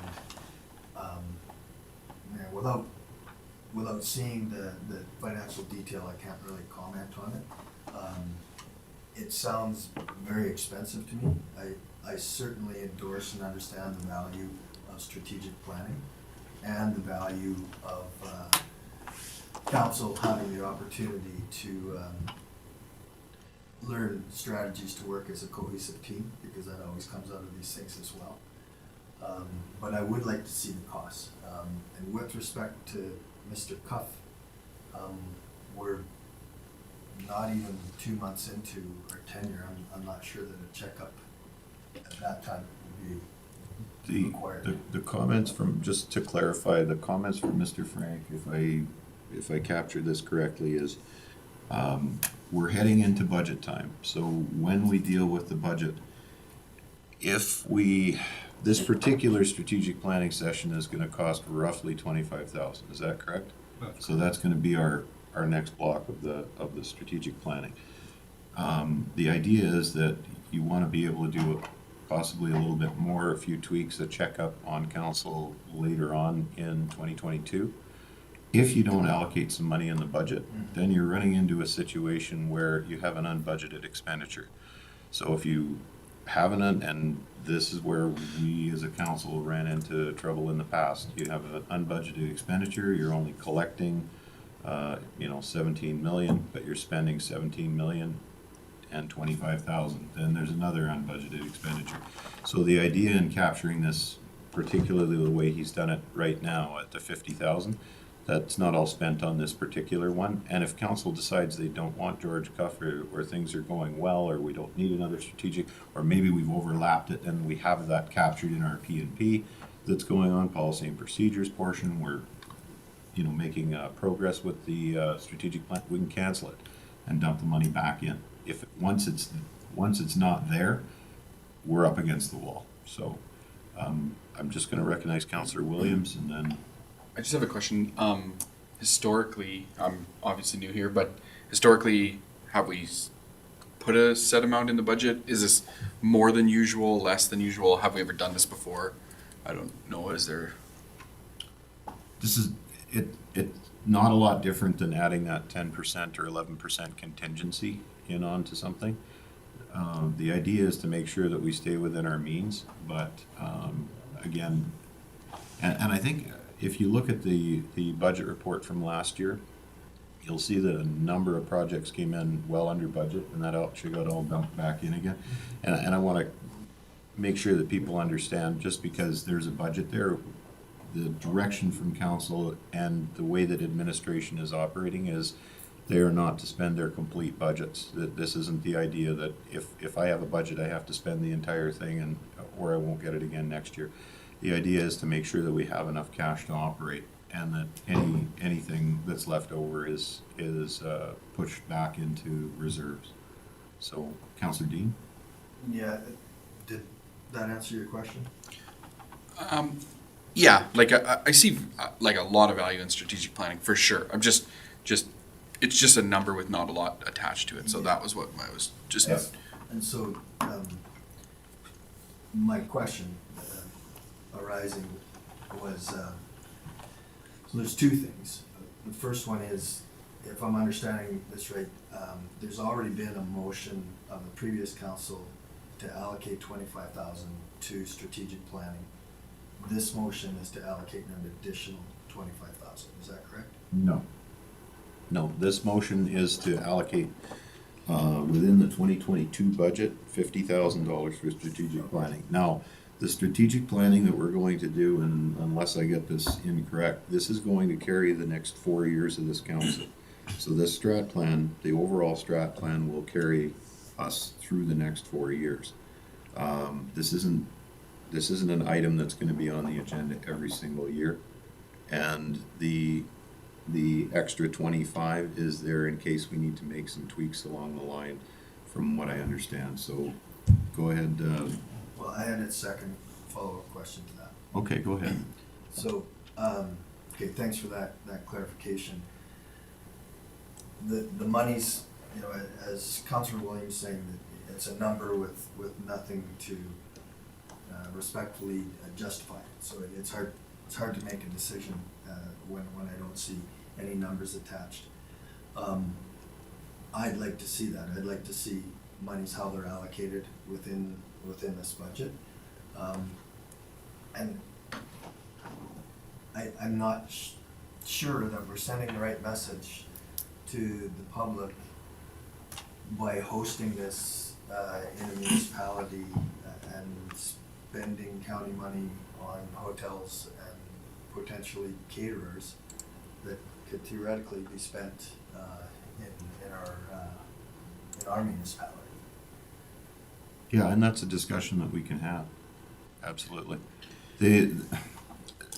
Part of the problem with this particular item, let's look at the price of gas. If you go back and budget your operational expenses based on the price of gas at 86 cents a liter or 90 cents a liter, whatever it is, you're going to come up terribly short in your budget at $1.40 a liter, which is where we're at right now. The nailing down of these numbers right now, this is to try and make sure that we have enough money allocated in the budget to do certain things. You know, the price of plywood's doubled, and a lot of these, we're talking about spending money in a lot of the components of the budget that you're going to see that are a year away, almost a year away. So there is a little bit of best guesswork and best practices that is going to go into some of that. So and that's fine. That's not my point. My point is that I'm assuming that the location is not going to be within Woodlands County, and every time we go outside of Woodlands County, then the taxpayer is subject to paying an honorarium. You know, we have a facility in Fort Assiniboine that could house us. We can bring the consultants there. Last time I was on council, I don't think I got a better meal than the ladies that worked out of the museum. So I think that should be something that we want to consider as well. yeah, absolutely. Councillor Prestige?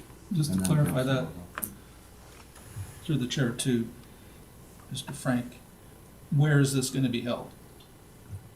Your worship, through to Councillor Preston, we propose to do it at the Doubletree Inn, again in Edmonton, based on my past experience in dealing with strategic planning. This is a team building exercise. This is also concentration of non-interruptions of other day-to-day operations that you tend to have when you're in your. So people go away at the end of the day and then they come back, or they're busy or they're late or whatever, whereas this is based on 2.5 days of concentration of the, once every 4 years. Okay. Counselor Wilhelm? Just for clarification, I guess, was the jump from 25,000 to 50,000 specifically because of the conversations that we had at not organizational meeting, but the orientation and the discussion about doing additional follow-ups with George Cuff, et cetera? Like, there's that, and then a second question, sorry to double question you guys, but what Mayor Burrows is saying, and maybe my understanding of reading it is are we looking at, when we're strat planning and this $50,000 that you're asking for, is that to be carried over 4 years, or are we gonna be looking at another strategic budget needed in 2023 and 2024, right? I mean, I can see $50,000 and investing heavily in our first year and coming up with a strong strategic plan if we're carrying that through 4 years. But if this is something that's gonna come up again in another year and we're spending this amount of money every year or something close to it, it just seems a bit ridiculous to me, so.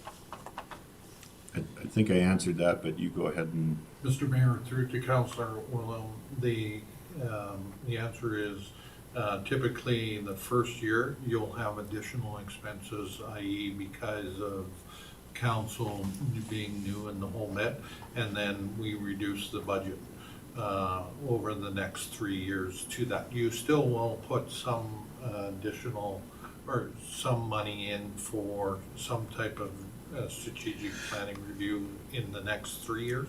However, it's not the amount. And I believe we allocated, and Alicia, you can correct me if I'm wrong, is we typically have about $20,000 in council's budget for consultants that we do on an annual basis, right? So, I guess and this is just all, so I'm just adding, I'm not adding 50,000 to that budget, I'm saying this is the total requirement. Sorry, and then The I'll other, just, if I may, sorry, your worship, and I apologize. And my sense from this council in the first few meetings that we have is that I think that you want to do a lot more strategic thinking and planning, and that's why the number is increased. Counselor Wilhelm? so with regards to, I guess, past budgeting, have we ever gone over, like if we had allocated 25, I'm not sure what you guys said, or 20,000 in the past, was that a problem where we were going significantly over to the point where we need to double that budget for the first year?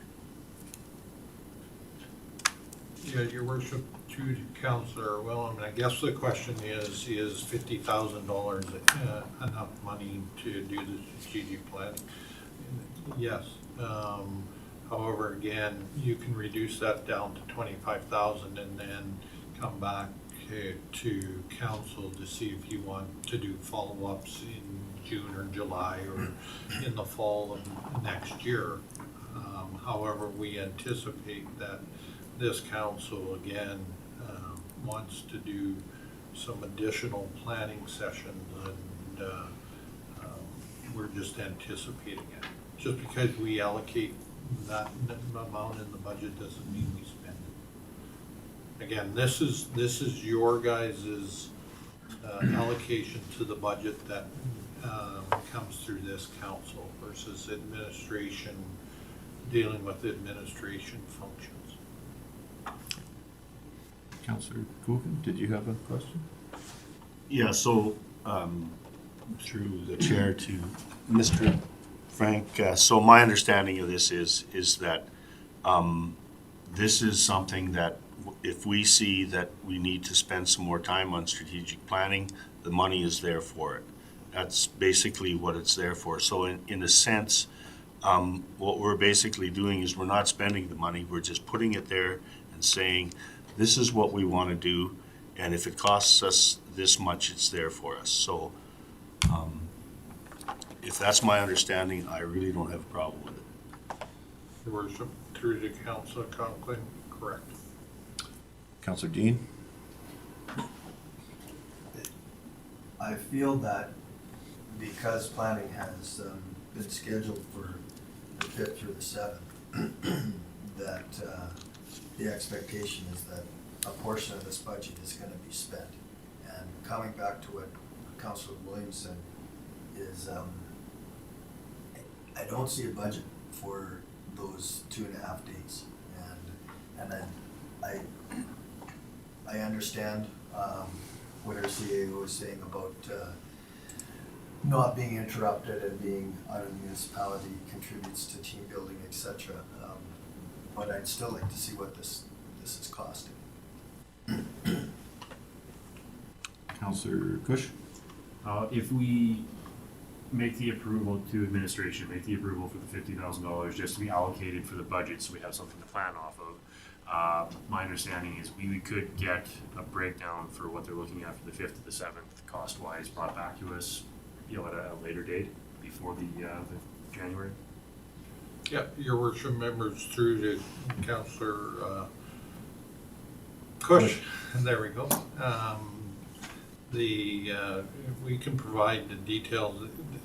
The purpose of this is to allocate the money in the 22. Yes, there are commitments to make, and that commitment is the $25,000 because that's what I've indicated in there. However, I've also said that part of the pre-planning for the future is you might as well deal with that amount because we come to the operational budget and you said, well, you said it was 25,000, but you got 50,000 in the operation budget, and then I have to go through that explanation. So we're just again providing that so that the consultants, I can book those consultants. Those dates aren't confirmed, right? Again, is if council wants to move those dates, we can move those dates. It's again, the sooner you do your strategic planning, the better direction, or the sooner the direction we have from administration to work towards those goals.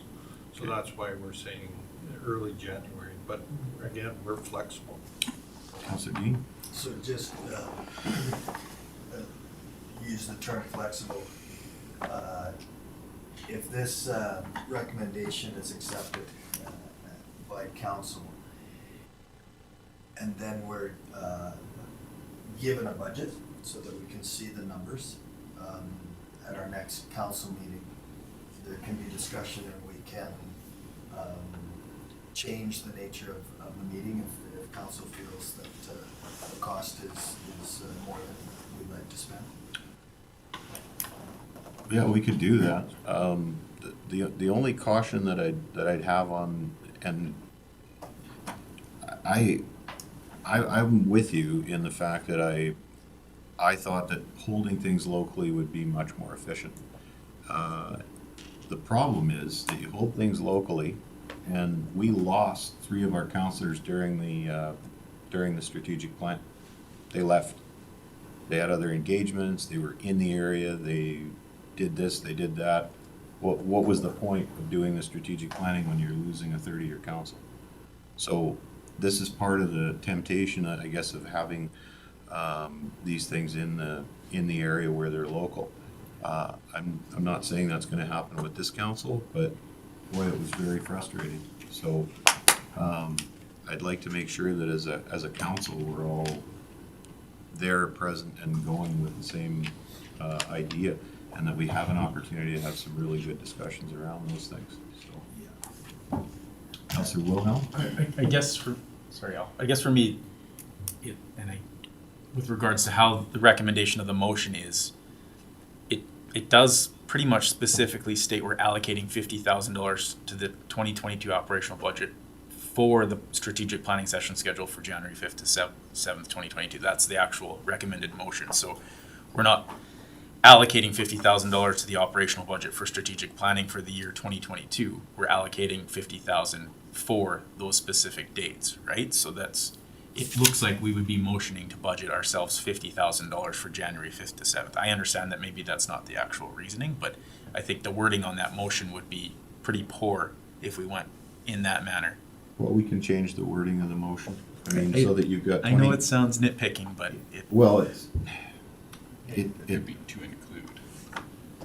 you can change the wording of the motion to say 25,000 and then another 25,000 as a contingency or something along those lines. But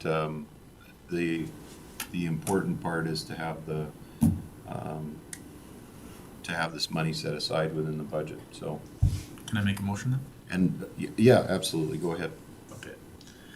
So I motion that council will allocate the suggested $25,000 for the strategic planning session scheduled for January 5th to 7th, 2022, with a contingency of $25,000 for follow-up strategic planning sessions and professional advice throughout the year.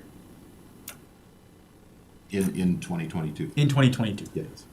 Okay, admin, you can, that's clear enough, correct? Crystal, Your right? worship, members of council, yeah. Okay, so motion on the floor from Councillor Wilhelm. Any discussion on that motion? Councillor Dean? So again, I'm just gonna say without a budget, I can't in good conscience vote for this. Okay. Any further discussion? Okay, I'll call the question. Oh, Councillor Kush? Just to administration, is it possible for the next meeting to maybe get kind of a breakdown of what we feel the 5th to the 7th is going to cost, so council can see it, or send out an email? Just so they'd see it. Your worship, through to Councillor Kush, we can provide council with any details in regards to that.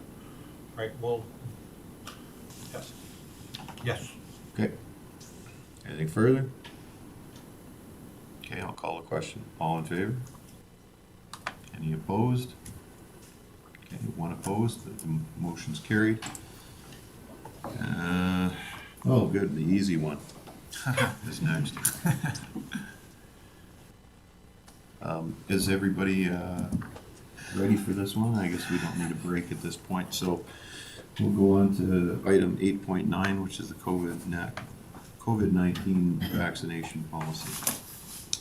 Mr. Bramer? Your worship, members of council, we received a letter from the Alberta Minister of Community and Social Services, as well as the Minister, asking all municipalities to encourage that they implement a COVID vaccination mandate or policy for their employees, and that letter is attached. So administration has been considering this for some time because of the,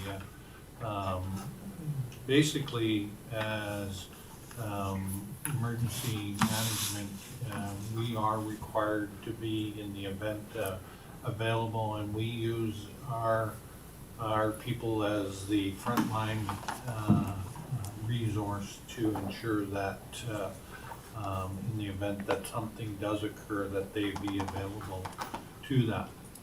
So what we're asking council is to support administration in implementing a mandatory vaccine policy that has been drafted by our lawyers so that they're in full compliance with any legislation.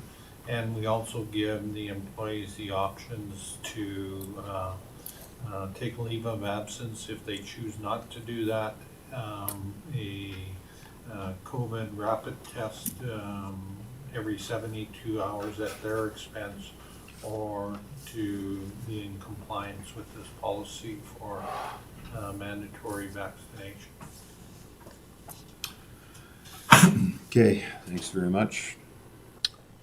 Anyone wish to light this candle? Councillor Prestige. I feel the municipality is not the one to be mandating vaccination policy. That is a provincial matter and a federal matter, not a municipal. They're just pushing it down the road for us because they don't want to deal with it. And I think there's other ways to do this. Councillor Kush. Out of curiosity to administration, what type of employee fallout are we looking at if we implement something like this? I mean, we've had implement in the healthcare system side, we've had, nurses and everything walking off, and it's put stress on everywhere else. Like, what does this look like for this organization if we do this to it? Your worship, members of council, though, at this point in time, I can't give you firm numbers, but I think it's less than 5% that people are not in full compliance as of now. But Counselor, I can't give you that firm number. you had your hand up. Okay, Counselor Copeland? Yeah, through the chair to administration, I get the sense that a lot of this is just like downloading. It's putting pressure on municipalities to make it a political decision for governments who are not going to make those decisions. And I really have a problem myself with having us mandate something that they're not willing to mandate. And I just don't see us as having a role in that. If they mandate that, we would probably have to follow that mandate anyway. And so, from my perspective, I think we're into something that isn't in our wheelhouse. And so I really have a problem with that. Counselor Williams? I agree with what the other counselors have said, but do we have any disruptions currently because we don't have this? Is operations being affected? Is there something that I don't see that would warrant something like this besides the province trying to make us make that decision? Mr. Frank? Yeah, your worship, through to Councillor Williams, is the operations are the services not being provided by our staff? No, there's disruptions in communications and productivity to, again, whatever extent that can't be quantified. But I know that from an administrative level, it is more difficult to manage, but we've done it for the last 2 years. Counselor Wilhelm? So, this is obviously a very difficult topic for everybody. I do have some questions with regards to our current, taking the vaccine requirement out of the conversation, and our current restrictions that we have in place with regards to masking or working from home. Is, with numbers falling in our community, with numbers starting to fall Alberta-wide, does requiring the vaccination move us ahead in any manner? Like, are we putting ourselves in a situation as the council or as the administration where we're making decisions directly to our community, and implementing this vaccine restriction policy? Are we creating a divide in our community where we could provide a better solution for this problem rather than forcing people to have vaccinations? This is obviously a hot button topic, right? I think we've done quite well with the limitations that we put in place with regards to masking, restricted access, et cetera, do we absolutely need to go to that next step of requiring people to have vaccinations when what we've done up to this point seems to be working? I understand there are people that are really strongly for vaccination. I'm 100% vaccinated myself, and I believe in getting vaccinated, but I have a very, very tough time at this level of government mandating people be vaccinated and put something in their body they might not be comfortable with doing. Even though I 100% believe in it, I do understand people's hesitancy around it. So it's a tough thing to want to mandate from this level. Counselor Cush? Just kind of echoing what Councillor Wilhelm's saying there too. We've had people for the county working here through just about 2 years through this now, and asking them now basically to throw, they'll say their job and their livelihood on the line for something that they're uncomfortable with. I can't get behind. I mean, they've done good, for everything in the county in the past and over the last 2 years in this environment. I don't know how forcing somebody to do something they're not going to do, and then if they're not going to, I mean, letting people go is just. Counselor Dean? Thank you. I'm getting a sense that this council, or the majority of this council, at least myself included, is just not comfortable with this policy at this time. I wanted to bring a couple other concepts to bear to consider. One of the things that I'm not completely comfortable with is changing the conditions of employment for people and then requiring the employee who's had their condition of employment changed to bear the cost to continue to work. So if they're not vaccinated and they don't want to become vaccinated, then they're gonna have to spend money out of their pocket to have a proof of negative test. And within that 72-hour window, if you do the math, it's gonna work out to somewhere between $400 and $500 out of their pocket to continue working. And for some people, that's gonna be really, really onerous. So that's one thing that makes me uncomfortable with it. Another thing is the potential exposure to class action suits, etc. And I don't want to go off on a tangent on this, but if we look at jurisdictions around our country that are backing away from some of the mandates that they had enforced on their people, they're backing away for a couple of reasons that I read and I notice. One is that there's pressure on that system. They need to retain all of the employees. And the other one is those employees are protected by a union, and those unions are looking at ways to protect their employees, and one of them is to bring suit against the employer. Our county staff are not protected by a union, and so in order for them, if they felt it necessary to take that step, they're gonna have to get organized in some sort of class action sense, which in my opinion is just gonna further divide not just the working community, but the community at large. And I don't think we need to be leading edge with this, and I understand from the letter that it states that some or most municipalities are walking down this road, but I can't support it. Okay. I'm gonna come back to what I always try and come back to on these things and ask, what is the problem we're trying to solve? And see if we can do it a different way, or maybe.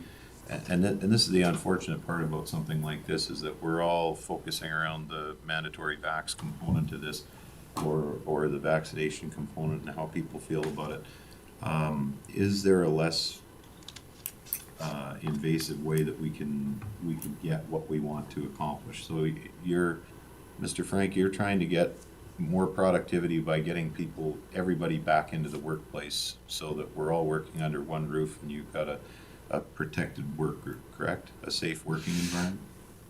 That's correct, and part of it, and communication is the other key component.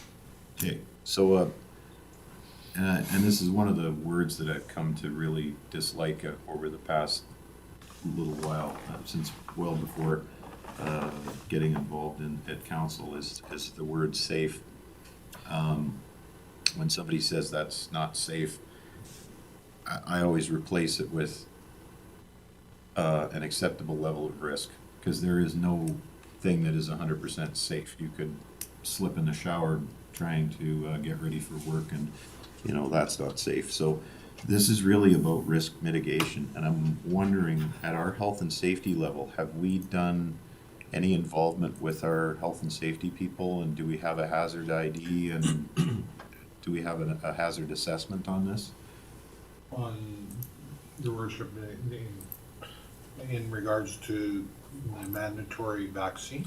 Well, the implementation of something of, how, from my understanding, the safety programs focus on things specifically to identify the hazard, how to mitigate the exposure to that hazard, and how do you go through that process? And I'm wondering if that process has been done here. For COVID-19, and again, I'm not trying to, in specific to this question, or the policy that's being proposed, or the? Well, as a possible solution to what you want. Part of my concern, I guess, is that the government's, and at the provincial levels, and they have, when I talk to businesses are frustrated because they say, okay, we're gonna implement this restriction program on you, or this alleviation of the restriction program. If you do this, and this, then you can still run your business. When the business or the employer says, okay, so if I get sued over doing any of these things, you'll back me up then, province? And the province says, no, that's your problem. When you go to workers' comp and ask them, will you back me up? Nope, that's your problem. So everybody's doing this on this particular thing, and where it leaves the employer is in the same place as the municipality, because we're just an employer. There's a certain amount of risk exposure to this if we don't put something in place to protect our staff, and if we overstep in the process of that. I'm trying to wrap my head around what exactly is the problem that we're trying to solve. So is it to get everybody back into work again and get the productivity up? At how much productivity are we losing? Can you put a number on it? And that way we can decide whether or not spending money on this in one way or the other is maybe worth it. The other thing I ran across was the Alberta government has a rapid testing program if you have a policy in place for your workplace, and it includes private, public, not-for-profits, and they'll supply the rapid tests free of charge at the provincial level. So if people are tested, is there a way that we can, and I don't want to say the word workaround, is there a way we can provide a safe working environment, prevent transmission and exposure, and provide our services and do our jobs as a municipality, a municipal service provider? That's my question. So, Your worship, and I guess we've looked at all our options, and we weren't the first municipality out of the gate to believe that this is the only option, is it?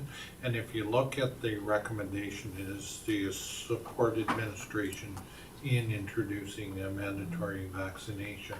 Under the CAO's bylaw, it is my responsibility to take administer the employees of the organization and ensure that the health and safety of them are protected, right? Are there other means? Absolutely. Are we doing those other means right now? Absolutely. What we believe that this does is those few individuals that aren't able to do mandatory vaccination, that we give them the options that are acceptable in the industry. The Alberta Human Rights Commission says this is an acceptable practice in a pandemic. This isn't long-term, this is just simply to assist with getting eventually the pandemic over with, and that we can go back to our normal life. In no way, shape, or form is administration not going to follow the advice of the council. I understand your reservations in regards to that, and will continue to ensure that we keep the health and safety of our employees number one. I'm just going to ask a clarification. What did you say about not following the advice of council? I didn't understand that. So the recommendation is to support administration in implementing this. However, I don't believe council is going to support that, so I would not take the advice of council, so therefore I would not implement the policy. So you would not implement this policy? That's correct. Okay.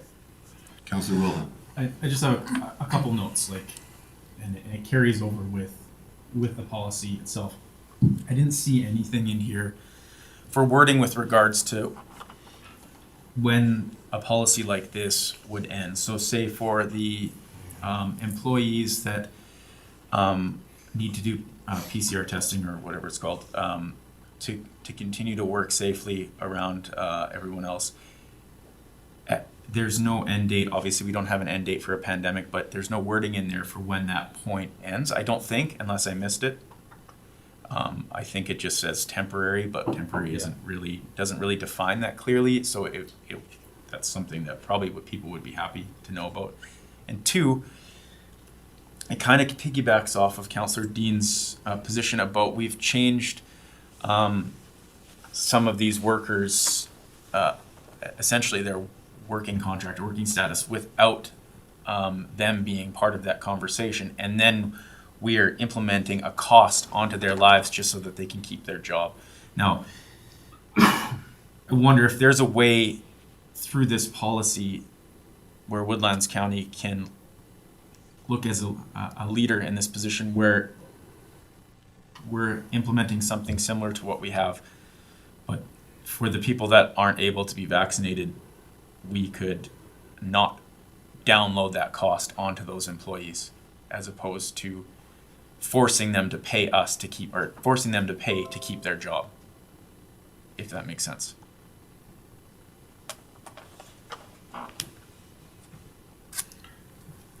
Councillor Williams? It's like some of the other stuff we've talked about today. I don't think it'd be really irresponsible to make a decision today based on possible 5%. Maybe it's 40%. We don't know any of that information of how many people are or are not. We're following AHS's rules currently, the dividers, all the stuff. I don't think we're being neglectful of keeping people safe or anything like that.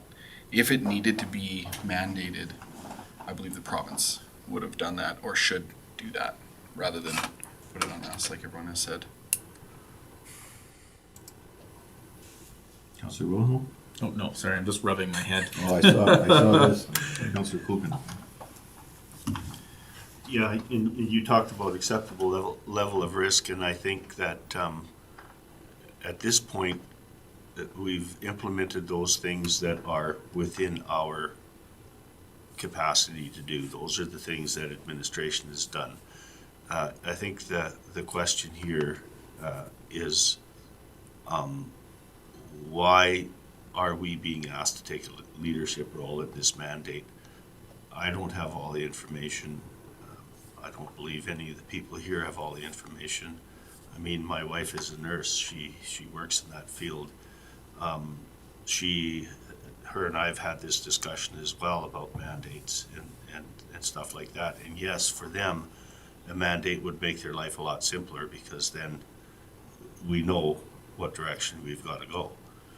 But on the other side of the coin is it makes it complicated. So for me, if this isn't something that we have all of the information on and all of the things that could possibly change in the end, I think we have to work at the acceptable level of risk. And that, to me, is kind of my final comment on this. Councillor Dean? Thanks, Mr. Chair. So I look at the recommendation and it states that it's asking or it's recommending that council supports administration in implementing a COVID-19 policy. In our reference documents, we have a policy with a number, it starts with a B4360, that what I'm hearing is that council is not comfortable in supporting that policy, the one that's in our supporting documents. I think everybody would support administration in implementing a safe COVID-19 policy, and I think there is one already. So the recommended action, as I see it, is implementing a policy, but really, I think what administration is asking us in this RFD is to recommend the attached policy. And so I know that's kind of splitting hairs, but what I'm getting from the conversation is, for a variety of reasons, we're not supportive of this vaccination policy B4360. But we are in support of administration's effort to keep the workplace safe. So if I can capture that in a motion, I would move that council supports administration in continuing to keep the workplace safe, but does not support the mandatory vaccination policy B4360408X7AF53.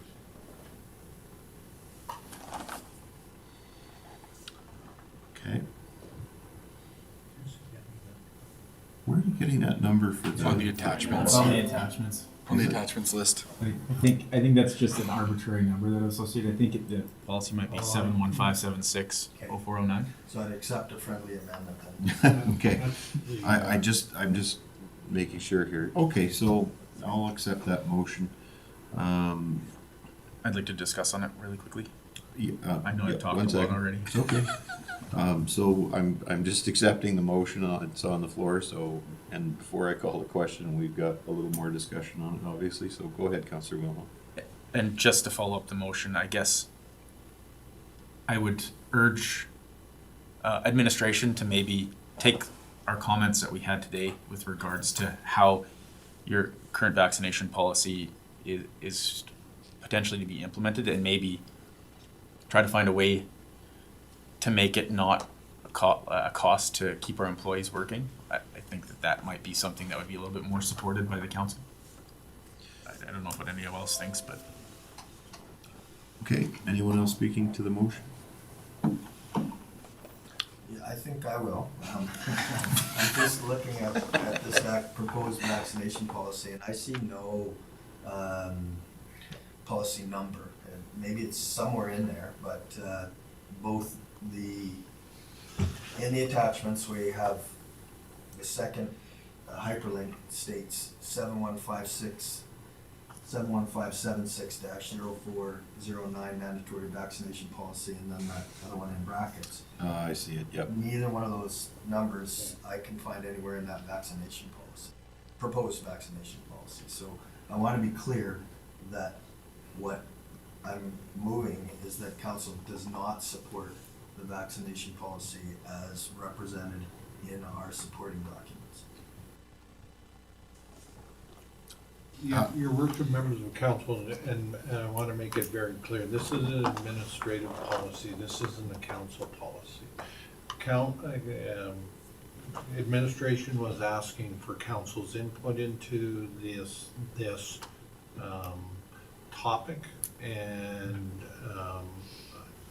I hear what council has said, so we will not be implementing a mandatory COVID-19 policy for administration. However, we will be looking at other options that might be to further enhance our COVID-19 practices as now that we're presently following.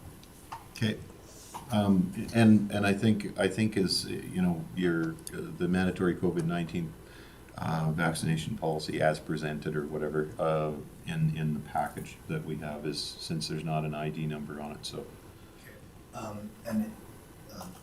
Through the chair to the CEO, thanks for that clarification.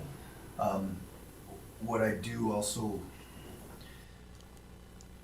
what I'm hearing people is one of the components within this policy that we're not comfortable with is the mandatory cost associated with mandatory PCN or PCR tests.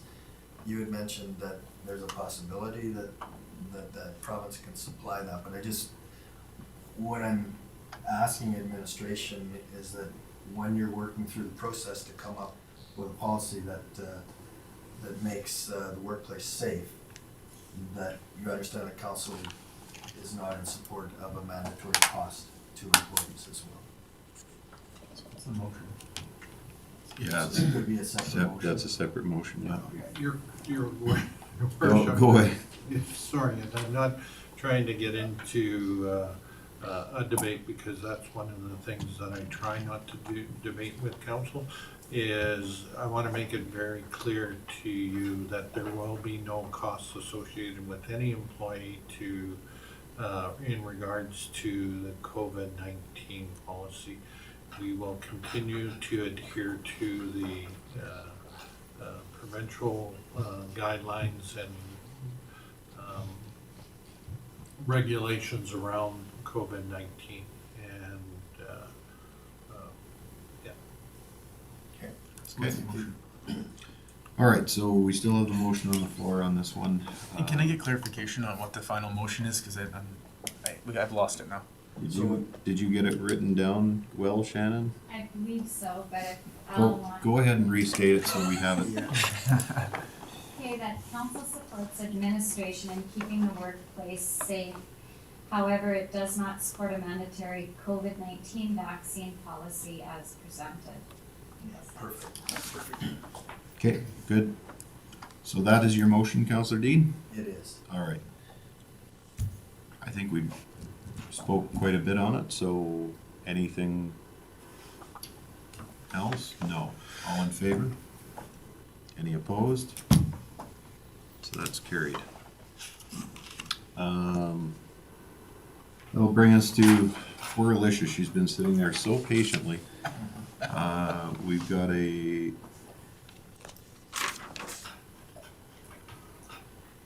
She's multitasking, don't worry. Sorry, hang on a minute. We've got council reports first, and then, why is the financial report on this 10-2 after council reports? Because your worship, members of council, under your procedural bylaw, those items are put in that order. Oh. Okay. Well, I guess we'll do the council reports and questions, so I'll start on, let's go this side here. Councillor Dean? Okay, well, thank you. The first thing is I'd like to make a motion to amend bylaw 573. Sorry, let me get 57321, section 12.4. I would like to remove the word unanimous and replace it with include majority of council. And I'm sorry I don't have that in front of me, but that policy read that in order to bring something forward of an emergent, or no, that was to allow a delegation, supporting people within a delegation to speak. That currently it required a unanimous vote of council, and I'm proposing that it's a majority vote of council. I'm gonna wait 1 second there, because when we talked about this, we were also gonna amalgamate a couple of bylaws together on this, so let me just get a little bit of feedback here, and I think we might be able to shape this a little bit. So your worship, Councillor Dean is asking for a notice of motion to bring back the procedural bylaw for 57621. the procedural bylaw for consolidation, that's the word I was looking for, and to address whatever that specific item number is, right? And then you leave it at that, and then that way administration will, we know that what the intent is. Okay, so my motion should state that I'm A requesting notice a of notice motion. of It's motion. always a notice of motion. That's what In you- the report section, yeah, a notice of motion, and that way we'll get it on the agenda, so. Okay, so is that a motion then, or I'm just requesting a notice of motion? That's correct, a notice of motion. Okay. All right, then I'll carry on with my reports. Well, just, sorry, once you do the notice of motion, then council has to vote on that notice of motion. That's what I was asking, if that was a Oh, motion. sorry, I apologize. It's okay, it's a little hazy at first, but we'll get it all figured out. So yeah, just the notice of motion to include on the next agenda, the amalgamation of those two, and then amend in that one area of the. 12.4. Yes, that's it. So is that, Shannon, do you have that? Yeah. Could you read it, please? And do you want me to, here, sorry, I just want to bring up that, section.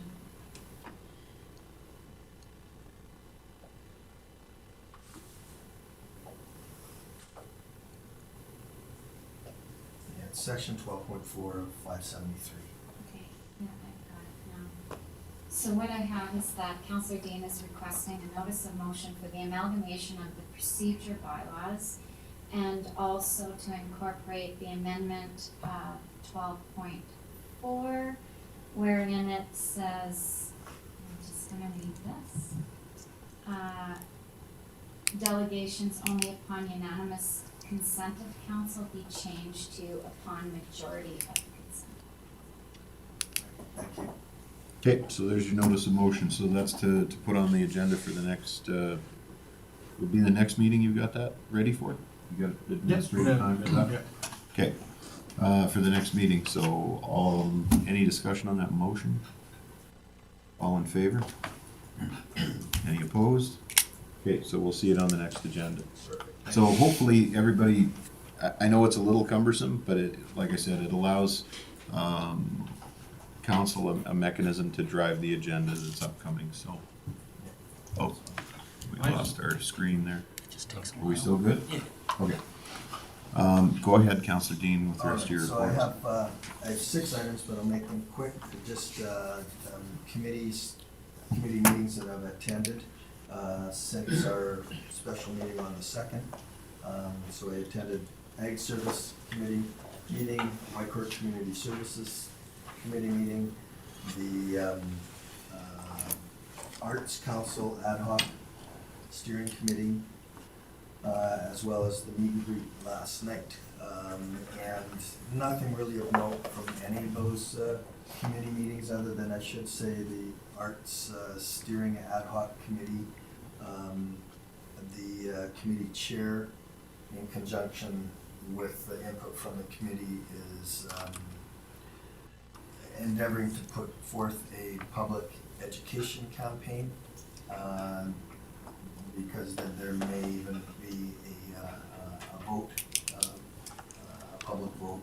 So the committee is looking to conduct a public education campaign, and they also would like at some point to appear before this council to give council an idea of what that public education campaign would look like. And embedded in that is the fact that the funding that the municipality received, so the town of Whitecourt received, is can only be spent on the arts center and the library. So any addition to that project, and people have heard about a potential municipal center being added to it. The funding from the grant that came from the federal government cannot be applied to the municipal center. It can only be applied to the arts center and the library. So that'll be part of the public education campaign, and the committee chair is looking to find a date to come before council. And then I wanted to clarify Remembrance Day ceremonies for folks in this area, in case you don't know. So there's a 10:45 public is asked to gather at the cenotaph and respect the social distancing protocols. There will be no formal indoor ceremony at Central School like there normally is. But Kyle Scott indicated to me this morning that the Legion itself will be open, and they'll be following the past protocols, so it'll be open after the ceremony for those people that want to go back to the Legion and have a social gathering. So no formal ceremonies in Central School like we've had in the past. Just meeting at At the cenotaph at 10:45, and then the ceremony, of course, will be at 11. And the last thing is, I hate to steal your thunder, John, you may be reporting on this as well, but as deputy mayor, I attended a kind of a wasn't a co-council meeting, it was a meeting between the mayor and deputy mayor of County Woodlands and the town of Whitecourt. And coming out of that conversation was sort of a bilateral invitation to attend each other's conferences, which had happened in the past. So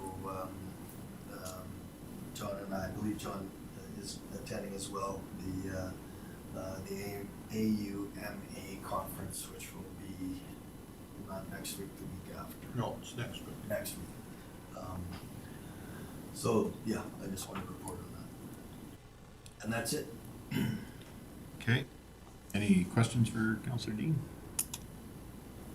I just have one quick one. So when you said they want to do a public input session on the,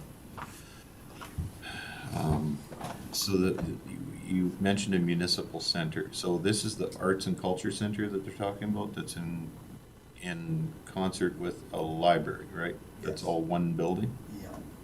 And then this municipal center that they're talking about, is there going to be a municipal center, or is that a bad rumor? Well, the plans that I saw at that ad hoc meeting Yeah, included the potential of essentially a new town hall.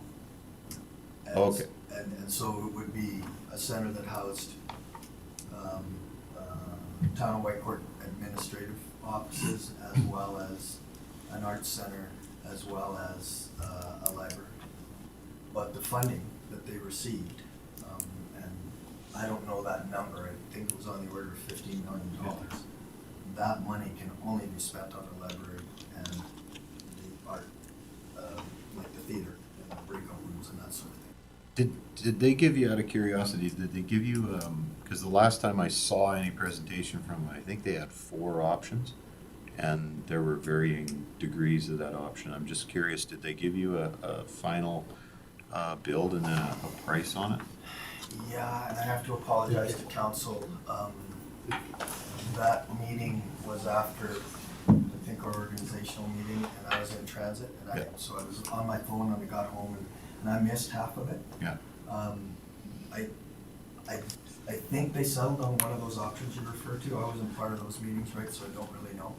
But I think they have a plan they want to go forward with, but it's very much in draft form, and they're committed to a healthy, vigorous public education campaign, which includes both councils. Okay. All right. Thank you. We'll just continue down the line here. Go ahead, Councillor Wilhelm. Sure.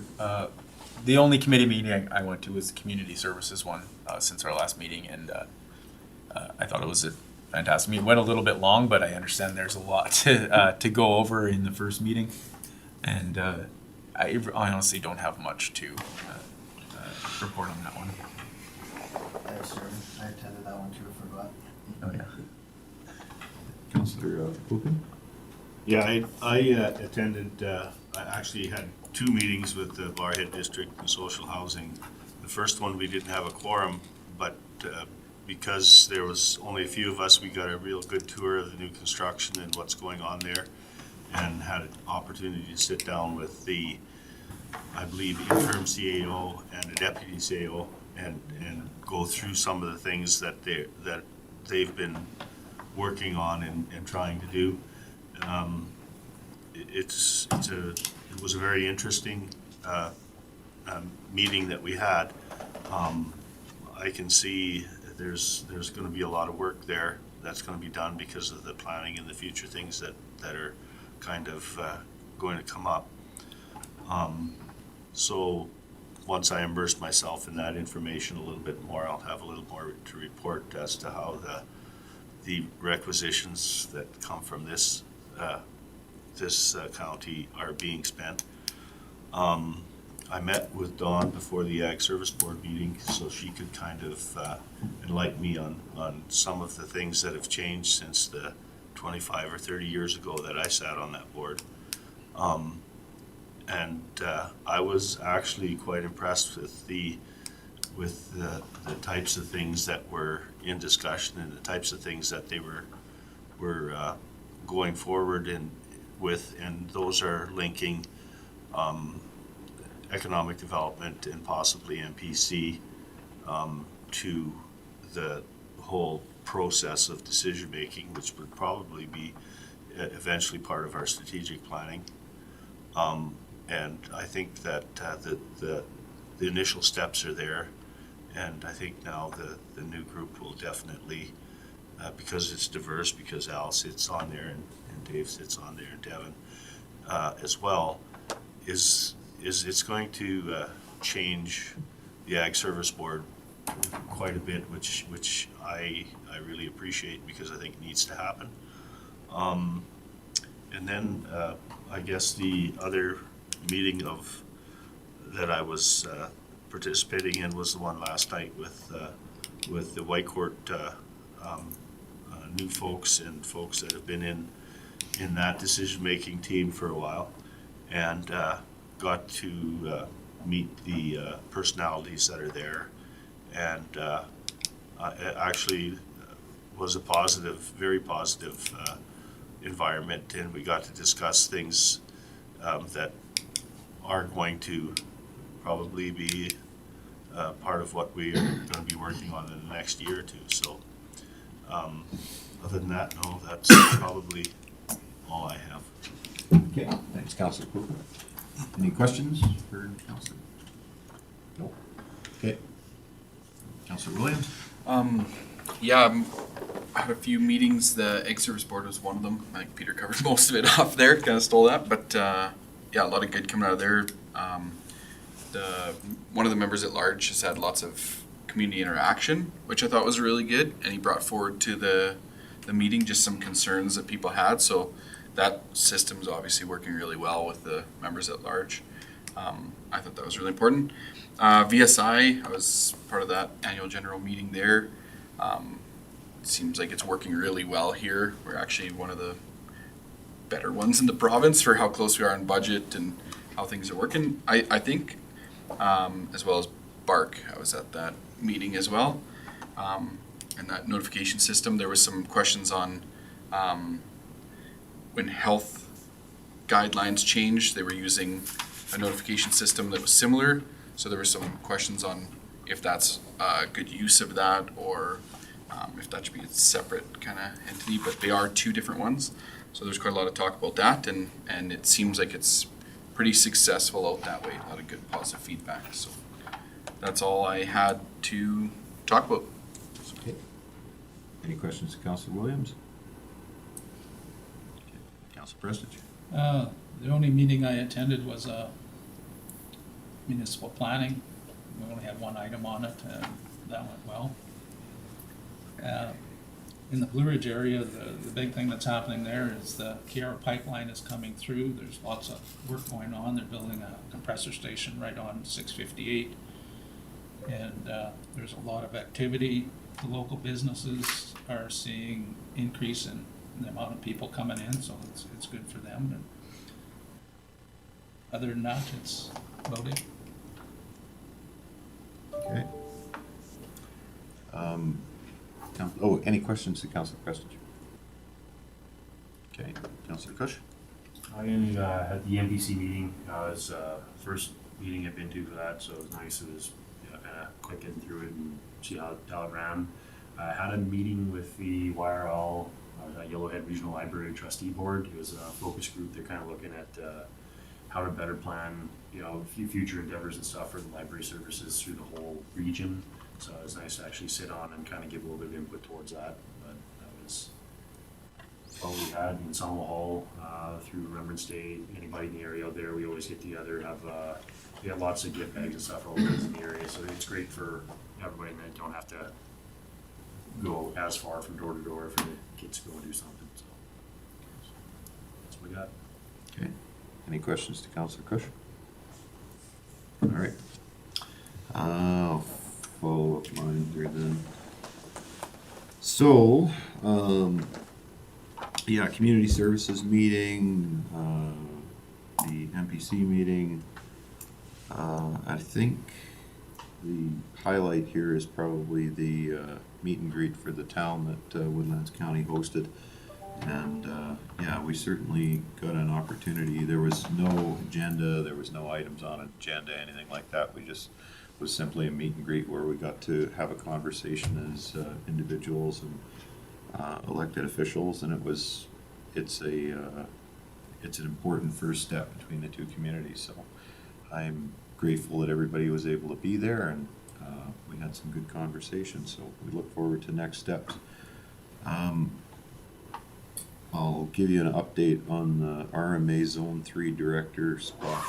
So they did accept my nomination papers, and again, this was with the blessing of council. I had that conversation with council. So I did submit my name for Zone 3 Director, and the election will be at the last day of the RMA coming up 2 weeks from now. So, the last thing that I'm going to do is put together, and I'll see if I can do this in a better fashion here so that poor Shannon doesn't have to read it all back to me.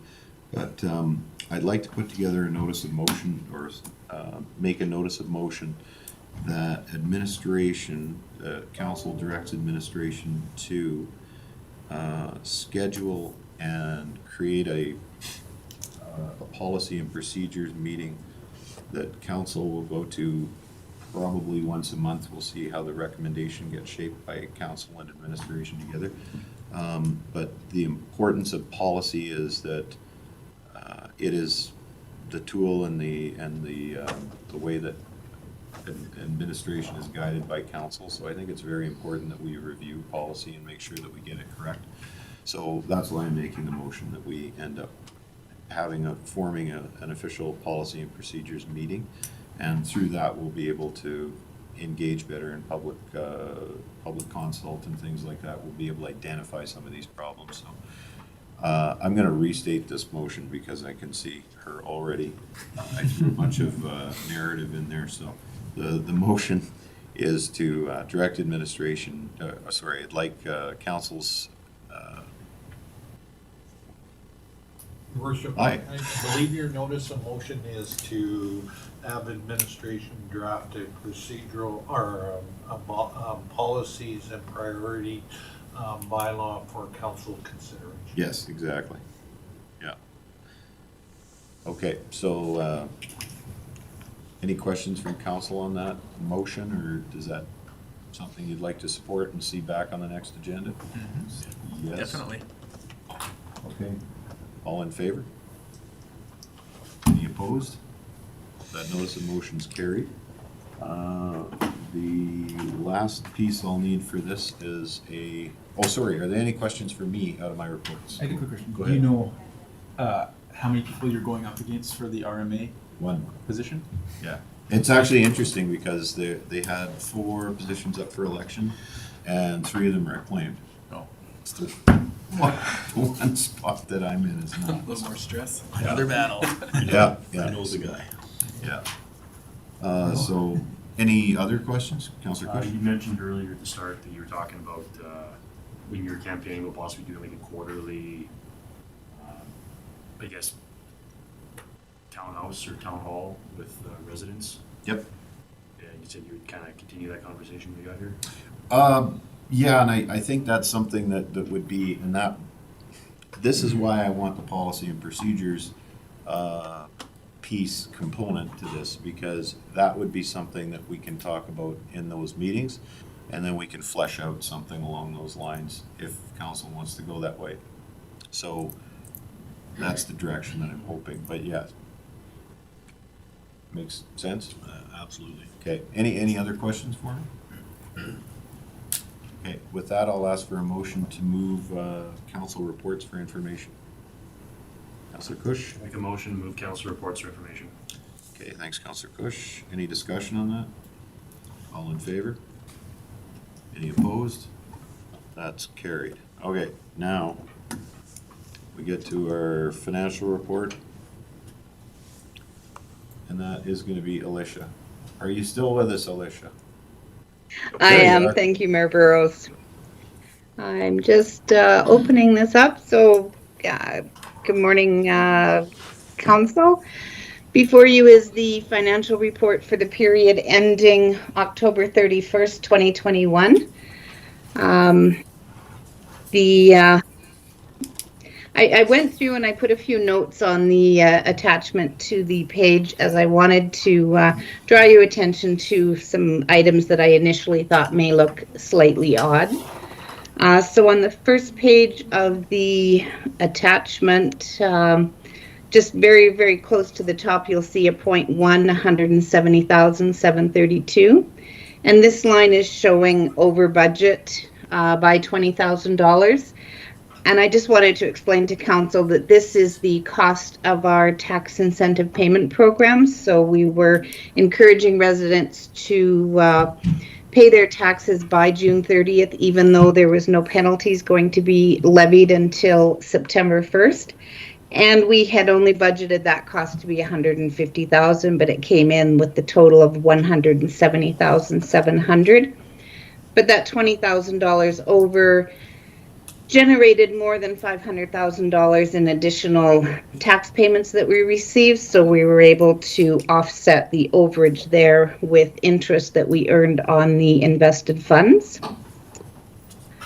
Directly below that, under legislative operations, you will see that we did not budget for any revenue, and there's two amounts in there.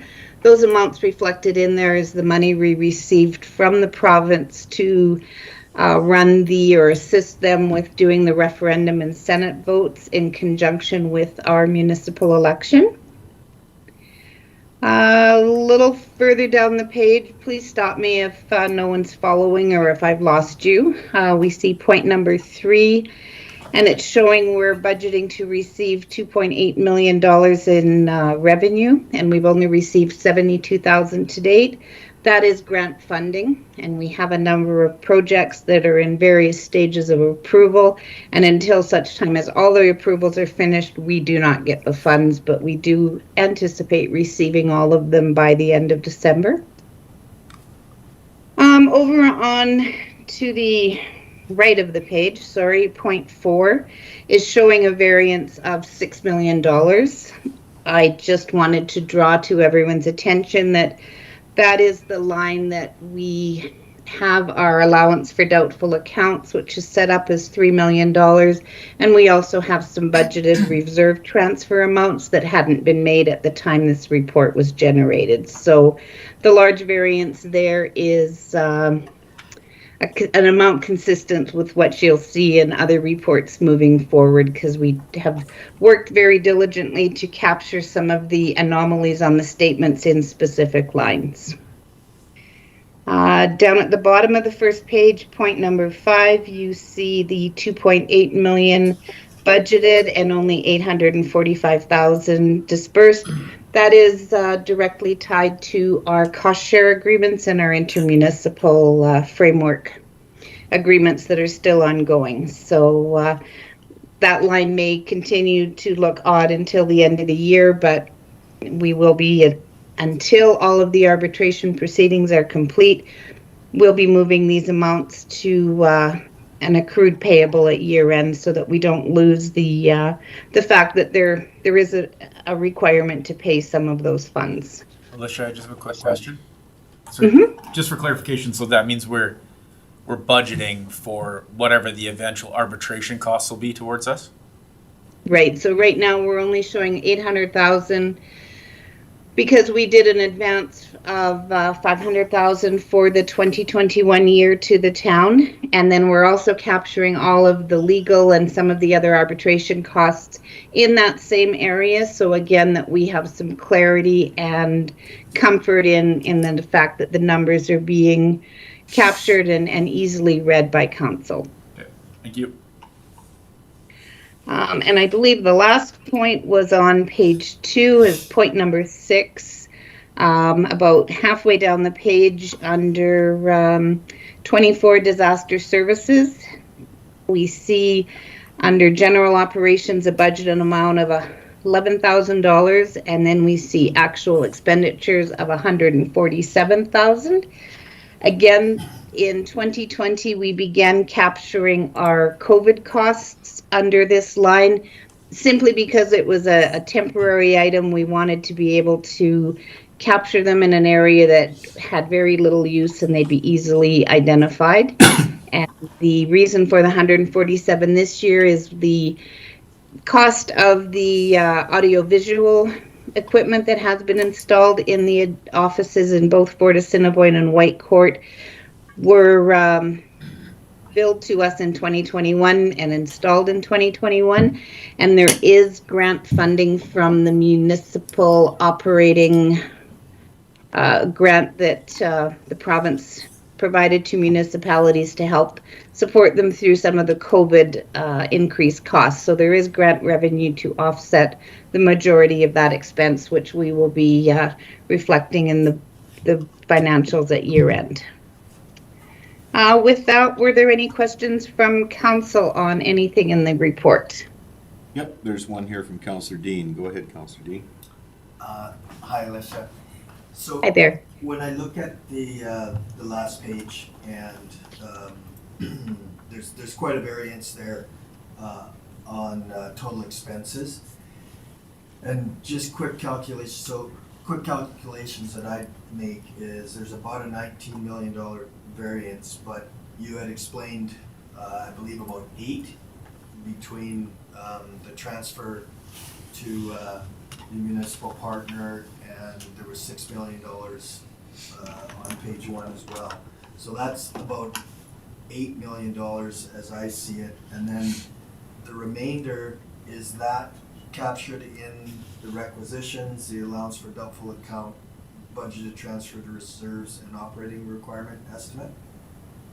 Absolutely, that is correct. Okay, good. And then, sorry, I had one other one is amortization is slightly behind. Is that just because we're not at the end of the year?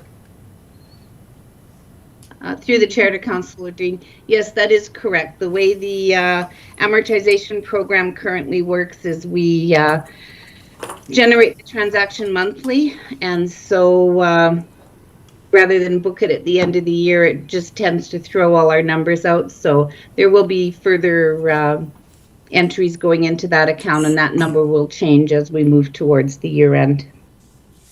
Okay, thank you. I've just got one quick question for you, Alicia. On item 3, I think you said grants at various stages of approval. 2.8 million was the number, I think. Yep. That amount largely, is that the flood damage and the flats road repair and that kind of thing that was held up a little bit, or? No, Mayor Burrows and rest of council. The majority of that 2.8 million is 2021 MSI funding that we're waiting for. Okay. We still have a number of the 2018 flood damage projects, but we've been very, very conservative in our estimation of what revenue we anticipate receiving on these projects. The largest one of that project, if you recall, I believe was the Flats Road repair. And it was estimated at right around $1 million.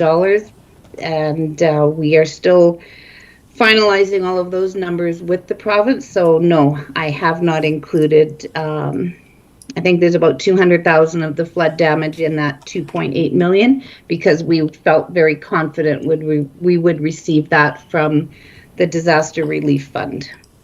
Okay, thank you. Councillor Dean. Thanks, Mayor Burrows. Just back to Alicia, can you just clarify why that MSI funding is in, remember, ledger account 21 technology? At least that's the way I read it. Maybe that's not right. Through the chair to Councillor Dean, we had spent a considerable amount of time over the 2019 to this current year for, I guess, doing a better job of isolating some of the funds in specific accounts. And I inherited a large number in that account, and that was where the flow of information went. So while we're doing the the reconstruction of our GL accounts and the work that we're doing with our software provider.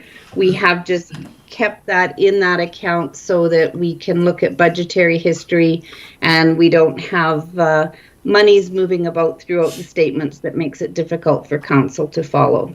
Gotcha. We are going to have a different look in some of those accounts for our 2022 budget, so it's an opportune time with new council to make those changes at the time you're seeing the documents for the budget the first time. Thank you. Okay, if there's nothing further, Councillor Prestidge. I'll make a motion that council accepts the financial report ending October 31st, 2021 for information. Okay, thanks very much. Any discussion? All in favor? Any opposed? That's carried. Alicia, thank you very much. Good presentation as usual. We will see you. Thank you. Okay, that brings us to the portion of the CAO report, and go ahead. Your worship, members of council, a couple items. First of all, you have binders in front of you on the town of White Courts, either existing or expired agreements, and those are just for your information and background as we go through the intermunicipal collaboration framework agreement that will be coming up through the arbitration, and then we'll have that discussion in closed session in regards to the legal briefing that has been provided with to council. The second item is next Friday on the 19th, you will be getting an invitation to attend the Kiera on-site project down in Blue Ridge. Mr. Roach is just finalizing that, and then we'll send out the invite. And those that can make it, and those that can, unfortunately, that's the day that they, both parties can make arrangements to have that tour done. Previously, we now have the scheduled budget date, and we'll begin and have been preparing our budgets for this year. For 2022, eventually, and one of the strategic planning ideas or thoughts is to move council to a very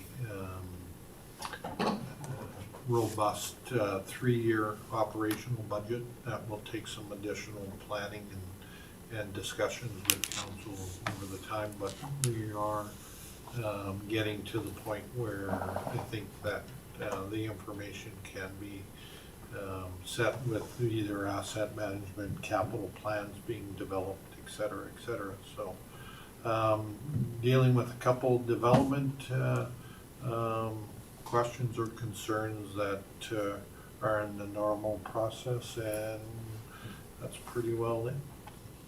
Okay. Any questions for Mr. Frank? What day was Next Friday, the 19th, I believe it's set for 11 o'clock. But again, the invitation will go out.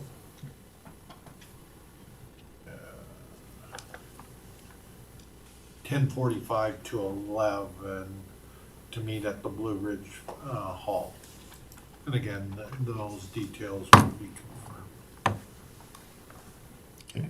If there's nothing else, I'll accept a motion to move the CAO's report as information. Councillor Klugen. I'll move the CA's report be accepted as information. Okay, a motion on the floor from Councillor Kulkin. Any discussion? What's that? So we get it eventually. Right, yeah. No discussion. All in favor? Any opposed? Carried. That is going to bring us to the ICF update under 21, 23, and 24. That is an in-closed session item. So I'll accept a motion to go into closed session at this point in time. Councillor Kush. Move we go into closed session. Okay. Any discussion? All in favor? Any opposed?